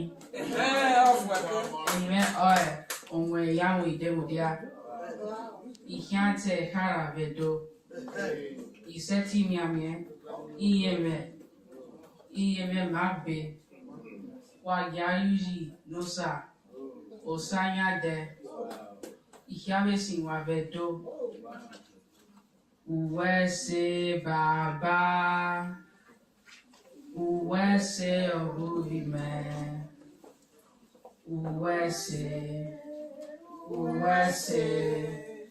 Uwese baba o.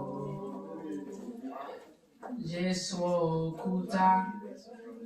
okuta ni bowa venya. Jesu eyoto no magio wade. Jesu okuta ni bowa venya. Jesu eyoto no magio wade. Oba talk be.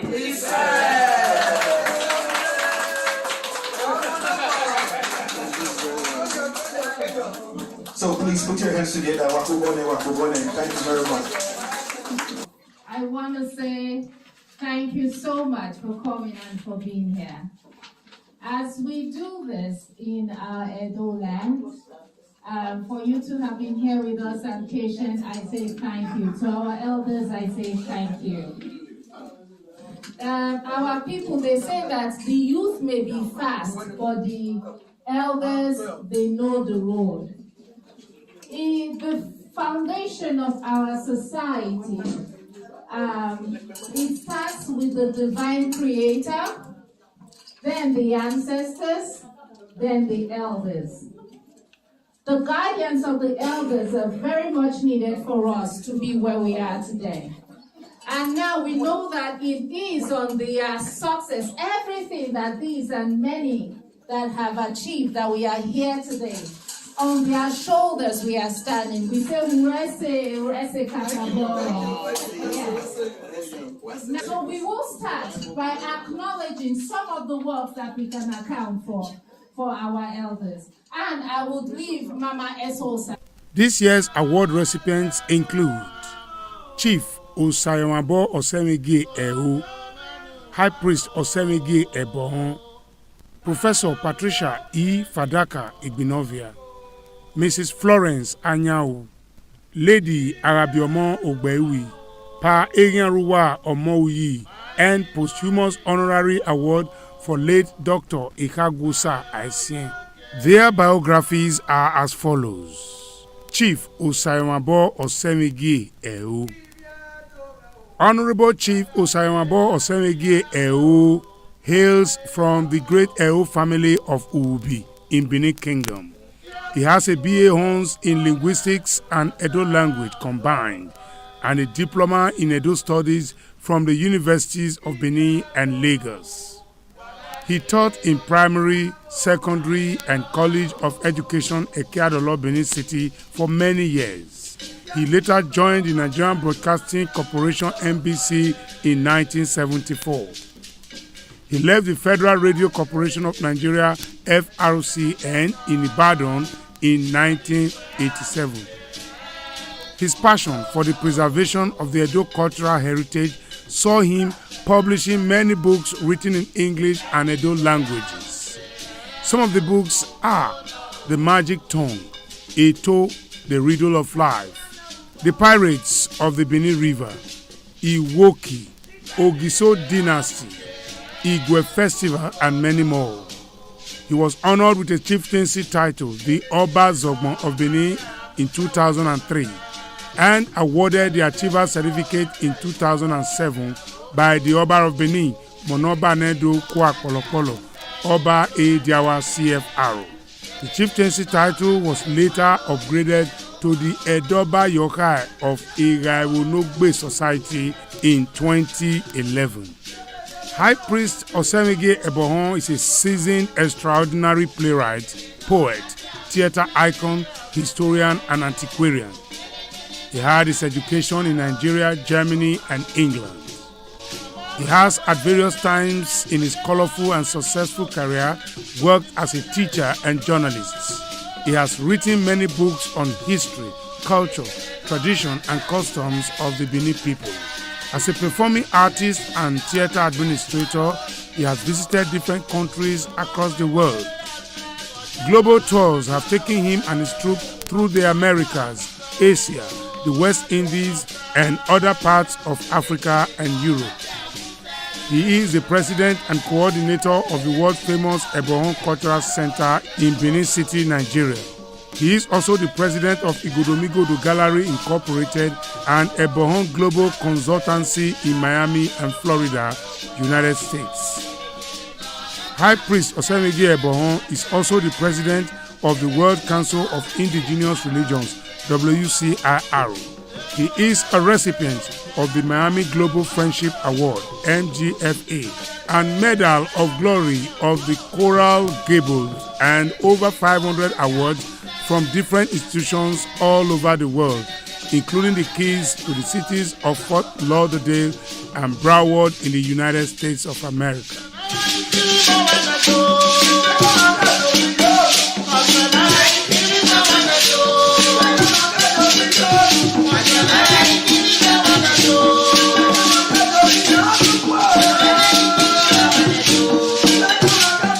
Lady Arabiomo Ogbewi. Lady Arabiomo Nogie Ogbewi is a steel of Benin culture, a phenomenal cultural Amazon who holds a national diploma in Edo language studies from the University of Lagos. She later attended a number of refresher courses in broadcasting, Edo language and artistry. The artistic and cultural prowess of the young Arabiomo Nogie Ogbewi began to soar when she joined the renowned Edo cultural group founded by the late Solomon Omoyi Ogbodu, the Efoba Sota of Benin Kingdom in 1974. She was among the participants of Festac 1977, the greatest assemblage of African artists held in Nigeria in 1977. An acclaimed producer who produced the first known Benin drama titled Uwi Udefi Agbon Noviosa and others. Arabiomo was one of the notable casts of the popular NTA drama series Hotel the Jordan. As a cultural diva and prolific broadcaster, Arabiomo Ogbewi was employed by the Radio Nigeria Benin and Edo Broadcasting Service, where she served from 1983 to 1998, rising to the position of head of language unit, Edo Broadcasting Service. As part of her untainted commitment to advancing the rich cultural heritage of the Edo nation, she founded the Uyedo Theatre Troupe in Benin City. Since its inception, Uyedo Theatre Troupe has become the flagship of cultural activism, not only within Nigeria, but also in North America. Apart from regularly performing within the confines of the Benin Royal Palace courtyard, Uyedo Theatre Troupe traveled to Congo-Brazzaville in 1997 on cultural tourism. The Uyedo Theatre Troupe she founded pioneered the birth of what became known as the annual Uyedo Carnival in Benin. After dominating the local frontier of cultural activities in Nigeria for over 2 decades, in 1998, her star bloomed its glow in faraway United States of America. Lady Arabiomo Nogie Ogbewi is truly a woman of essentially and a quintessential exponent of heritage.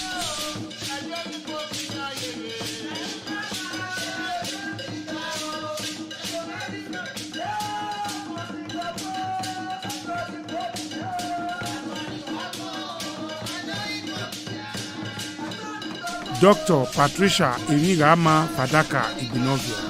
Dr. Patricia Enigama Igbinovia is a highly experienced educator with a rich academic background. She has worked in various roles in education sector in the United Kingdom, Nigeria, and the USA. Her career spans 6 decades and includes positions such as a teacher, school principal, commissioner, school proprietor, and educational consultant. Throughout her career, she has been actively involved in educational organizations and held leadership roles. She has also been recognized for her contributions and received awards for her achievements.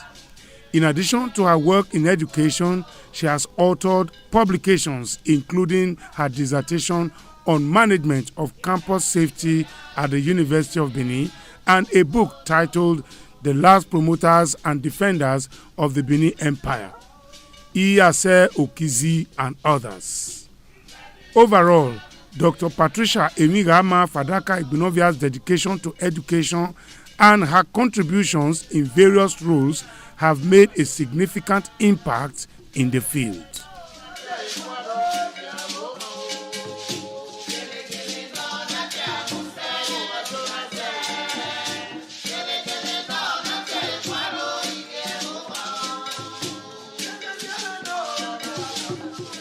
Pa Erianruwa Omouyi. Felix Erianruwa Omouyi is a highly skilled and prolific actor, dancer, and songwriter. Known as Pa Omouyi, he is renowned for his talent as one of the finest situational Edo language songwriters, creating hit songs for various cultural groups and organizations. Some of his popular songs include A Binde, Ware Gbodobo, and Iyomone Nubogbe. Throughout his career, Pa Omoyi has been part of successful plays and performances, including the famous Igodo Migodo performed in the USA in 1989. He is also recognized for his sufficient contributions to the Uyedo Theatre Troupe, where he currently serves as the deputy leader. Additionally, Pa Omoyi played a supporting role in the first Edo language home video, Uwi Udefi Agbon Noviosa, which was a box office success. Overall, Felix Erianruwa Omoyi's talent and dedication have made a lasting impact on the theatre and cultural scene, earning him numerous awards and accolades both locally and internationally.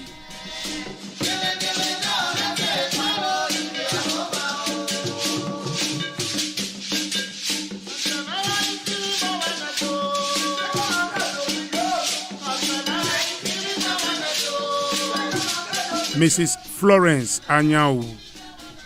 Florence Osayuki Anyanwu, also known as Brefa, is a highly talented and celebrated artist in Nigeria.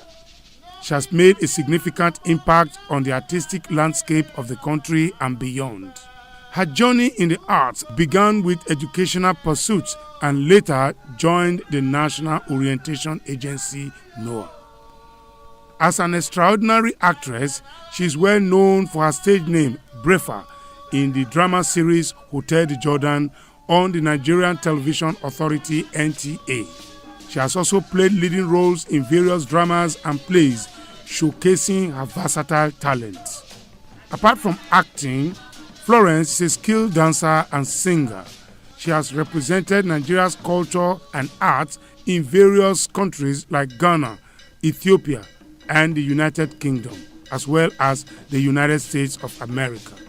Overall, Florence Osayuki Anyanwu has left a remarkable legacy in the artistic community, receiving recognition and awards for her exceptional contributions.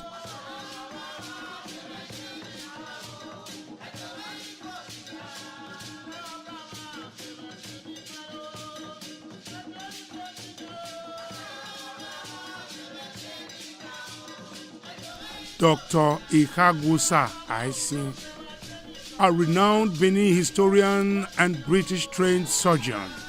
Dr. Ihagwusa Aisin was born in Egboha village in what is now Ovia Southwest Local Government Area, Edo State, Nigeria, on August 31st, 1930, to Pa Idemudia Aisin and Madam Igunwedia Amadasun. His grandfather, Aisin, was among the Benin warriors who endured the brutality of the British punitive expedition in Benin between 1897 to 1914. He spent his early childhood in Benin and attended the University of Ibadan from 1952 to 1954, obtaining an inter-BSc degree in agricultural sciences. He subsequently returned to his alma mater, CMS Grammar School in Lagos, where he taught science until 1957. One of his notable students at that time was Chief Ernest Shonekon, who would eventually become the head of state of the Federal Republic of Nigeria. In 1957, he obtained a government scholarship to study medicine at the King's College Hospital, London, where he obtained his medical degree in 1962. On completion of his medical studies, he moved back to Nigeria and served as a medical officer in government service. He cared for the people of Benin City and Forcados respectively. Most memorable was when he was posted to Uromi. He was doctor in charge of the whole of Esan land in what is now Edo Central. He cared for combatants on both sides of the Nigerian Civil War in 1967 to 1970, and he was eventually conscripted into the Nigerian Army with the rank of major. Before the end of the war, he moved back to Britain to specialize in general surgery, primarily in Edinburgh, Scotland. He returned to Nigeria with his family in 1993 and continued government services at the General Hospital in Warri and the General Hospital in Benin City. He served as the most senior consultant general surgeon in government service while at the General Hospital in Benin City. He retired from civil service in 1978 and founded Azuwa Hospital, the pioneer multi-specialist hospital in Benin City, with his colleagues Dr. Idehen, an eye surgeon, and Dr. Ibinovia, a physician. He ran Azuwa Hospital for decades until his retirement from medical practice. During this time, he provided optimal medical care to the people of Benin City and environs. He is remembered as a patient, kind, compassionate, and ever-smiling doctor. Dr. Aisien was a brilliant Benin historian who authored several books on the history of the ancient Benin Kingdom. Notably, he redesigned the Ewiwu Edo dress in 1986, which was accepted by the then King of Benin, Oba Ediawa, and became the cultural attire of the Edo people. His impact on the codification of Edo history and culture cannot be overstated. He also played a central role in the development of his ancestral village, Obe, in Edo State. He was instrumental in the building of the Obe Cottage Hospital, which has provided health care to the people of that area for many years. He joined his ancestors on September 19, 2021 in Benin City at the age of 91. He was married to his soulmate, Ebiwa Mercy Aredo, in February 1966. They spent over 55 fruitful and beautiful years together. He is survived by 8 amazing children, all of whom adored their father. His extended family meant so much to him during his life, and he was the Okaigbe, oldest family member on both his father's and mother's family at the time of his passing. This award is conferred on him posthumously for his great deeds. High Priest Osenigie Bohon was not able to come to Canada this year, so I will receive his award on his behalf. Dr. Patricia Fadaka Ibinovia, she was not able to make it to Toronto as well. I will also receive the award on her behalf. Thank you, and thank you all for coming here to receive this award. Thank you, thank you, thank you. Thank you, Baba. Where was it? Baba, I talk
I greet you all and I greet you Edo people. It is my pleasure to introduce Mr. Felix Ehis Iyehopolo. Iyehopolo, forgive me, he will pronounce his name by himself.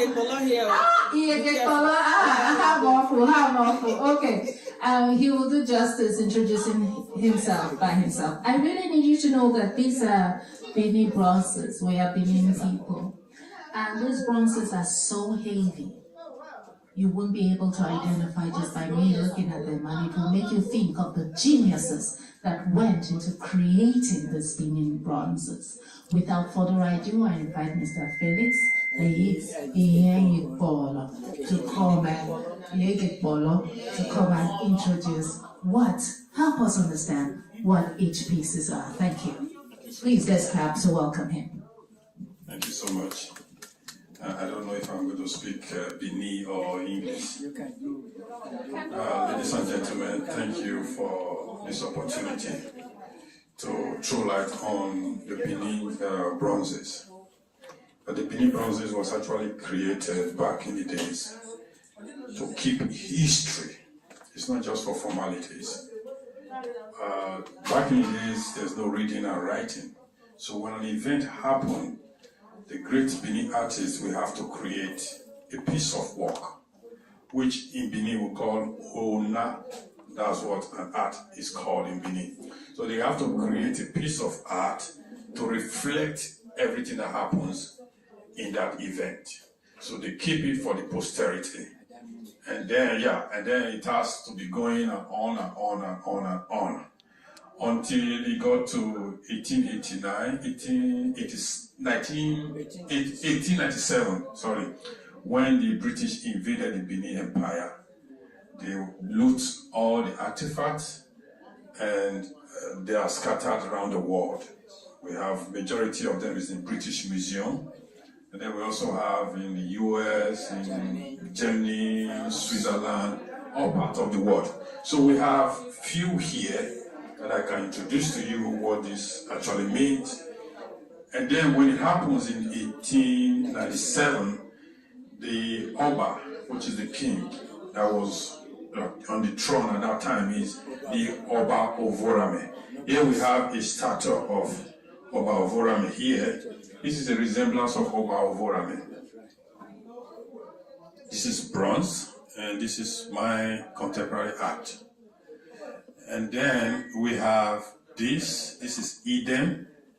Eden was also one of the wife of the Oba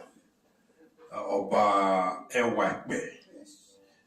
She was a very celebrated Benin woman, the wife of the Oba. On the Valentine's Day. So this is, we call this Ila. Ila represents the heads of the Oba back in the days, and Ila actually started during the time of Oba Ozolwa. And here we have the Queen Idia, the mother of Esige. And this is also Queen Idia, but this is actually called Osupo in Benin. That's how they call it because of the hair. Osupo. So you can see this hair, you can see these are all beads, the Kora beads, designed like a cap that she wears. And you also have the Kora beads around the neck. So this is Osupo, the Queen's mother, Iyesige. And then here you have this. You can see the Ila at the bottom. And then you can also see the tusk. Back in the days, this was actually done by the elephant tusk. So what happened here is when the Oba passed, Benin people will say Otori or Otoariorue. So this will be done to reflect the antecedent of the Oba throughout his reign. Here in the elephant tusk, they will have to carve what he was doing, if he was a warrior, if he was a music lover, whatever he did throughout his reign, his achievement will all be inscribed in the elephant tusk. So this is what actually it represents. And here we have the Emotan. We have a big statue of Emotan in Benin City at the Oba Market. I believe we all know the story of Emotan. I think Emotan was a woman from Ote that was always helping the Oba. Now, sister, the Oba Enwari the first to ascend the throne. Okay. The Benin Kingdom. So we have this. This is a plaque of how the palace of the Benin looks like back in the days. What you can see here, these are warriors, and this is a snake. Tells you how strong and powerful, how terrifying the palace of the Oba is, and the Edo people and the kingdom. We have leopard here. This is actually the door. These leopards are strong animals that signify the strength of the Oba. You can't just go in like every normal being will go to the house. No, it was a very strong. These are all human beings in the palace, various activities that they do. Everything was described in this. We also have this crew that plays the band, the musical sector of the palace. This is actually playing the band. We call this Ema in Benin. And then these are playing the keg. You can see. So this is the leader. He's also like a chief. Look at the hair, the crown. And then these are people working with him. There's a story that says that Okwema, Noba, Owinga, Uwamin, or Akwema. So, like this man who is the head that is beating his drum, these subjects are learning from him. So, if, like the adage I just said, when one of them said, oh, he pretended to be dead, thinking that nobody is going to play the band for the ceremony for the Oba. Yes, not knowing that the people that looks at him while he's drumming have mastered it, and then one of them have to come in to play the drum, and then they play the drum even better than him. So he has to wake up and say, oh, please tell the king that he's alive. And the reply was, there's nobody that will go to heaven and come back.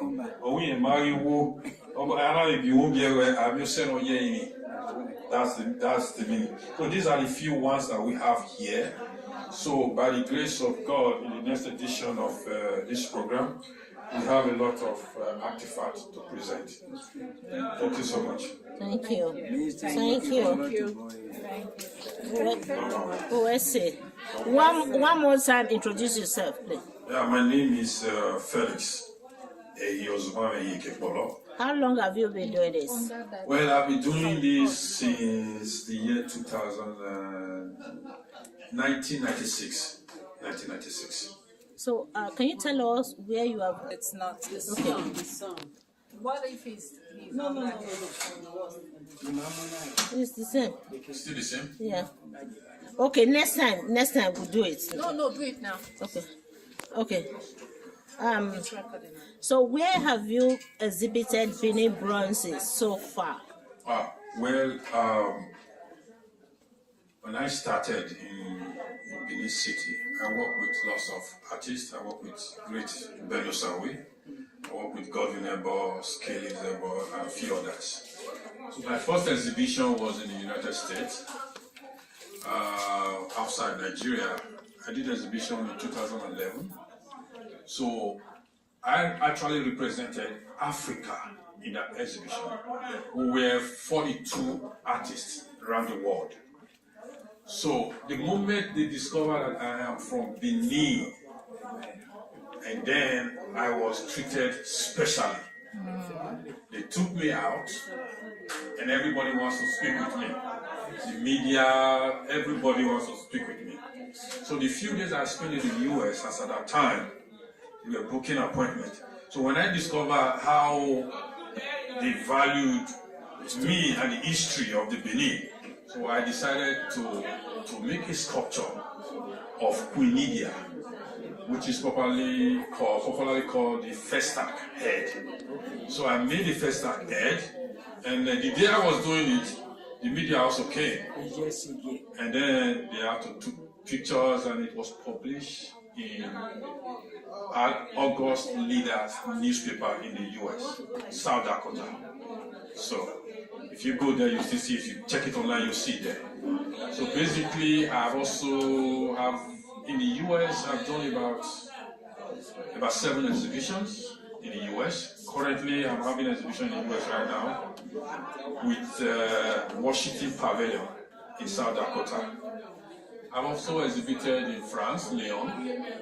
That was in 2020. And then in 2019, I exhibited in Switzerland.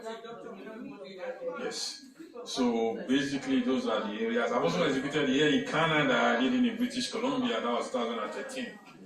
And I'm looking forward to a bigger exhibition here in Toronto next year. What about going to Smithsonian? They also Smithsonian in Washington DC. Yes. Smithsonian Museum, the African American Museum in Washington DC. Yes.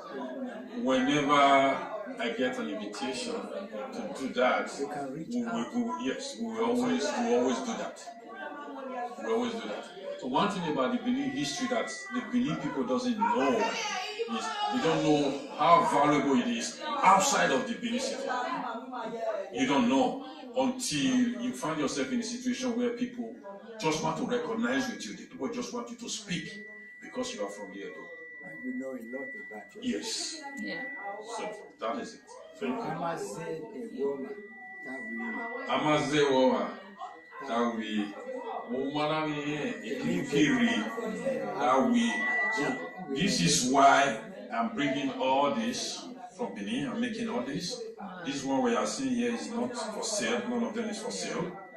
It's my personal collection. I'm going to create an avenue for people born overseas who are Beninese and Nigerians. And these to learn. This is an example of the space. To learn the space, history of where they come from.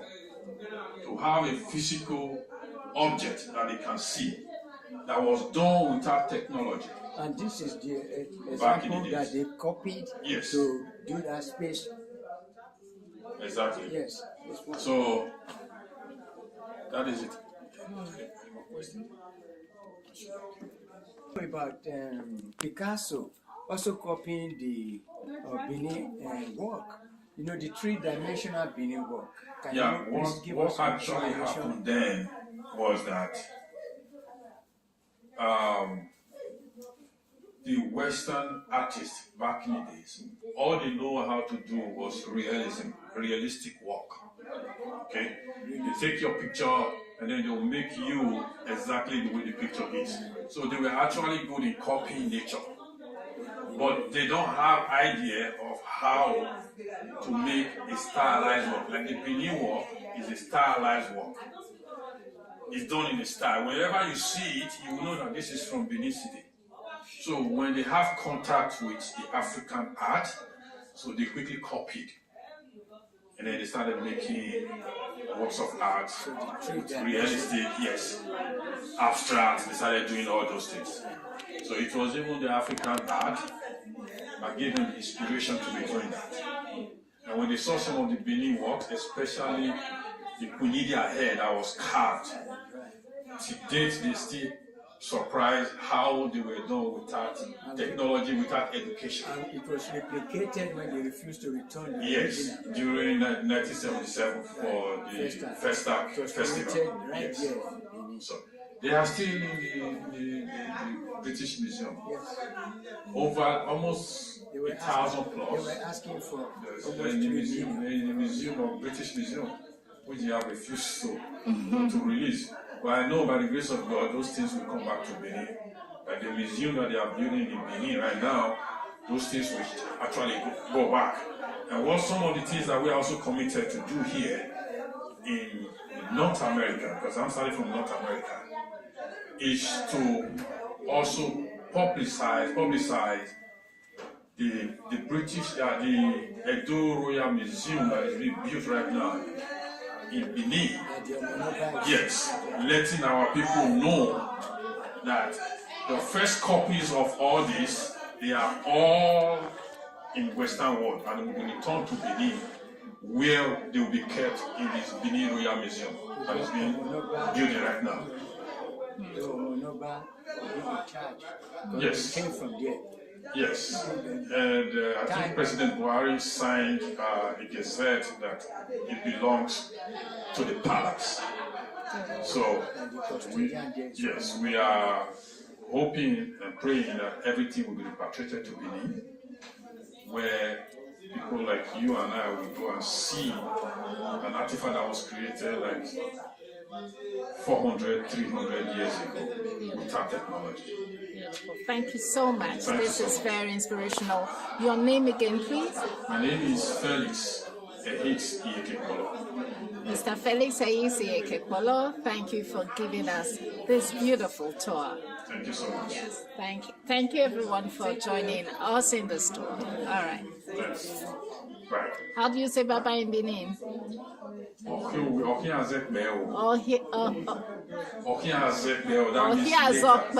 Later, yes. So similar to mine. We say Okia. Oh, what? We say Okia. Yeah.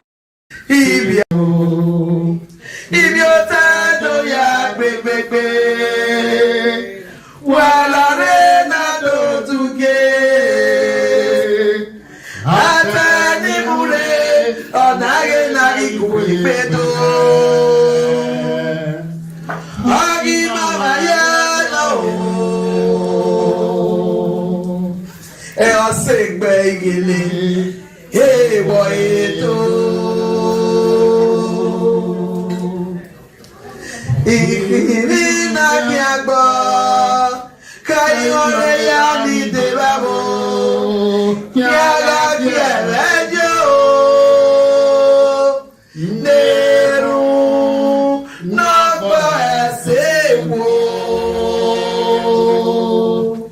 gonna say bigele, hey boy,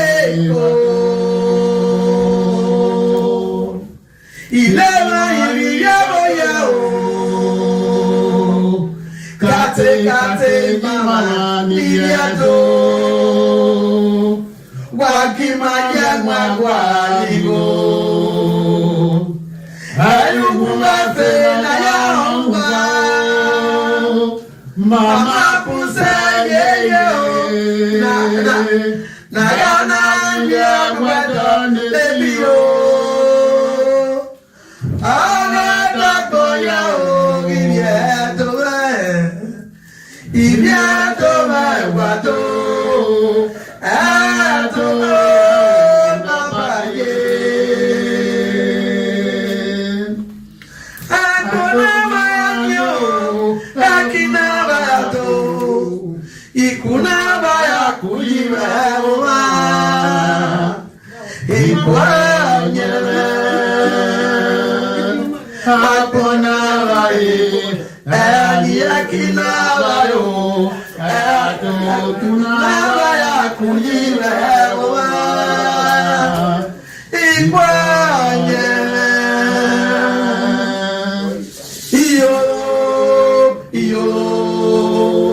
Leda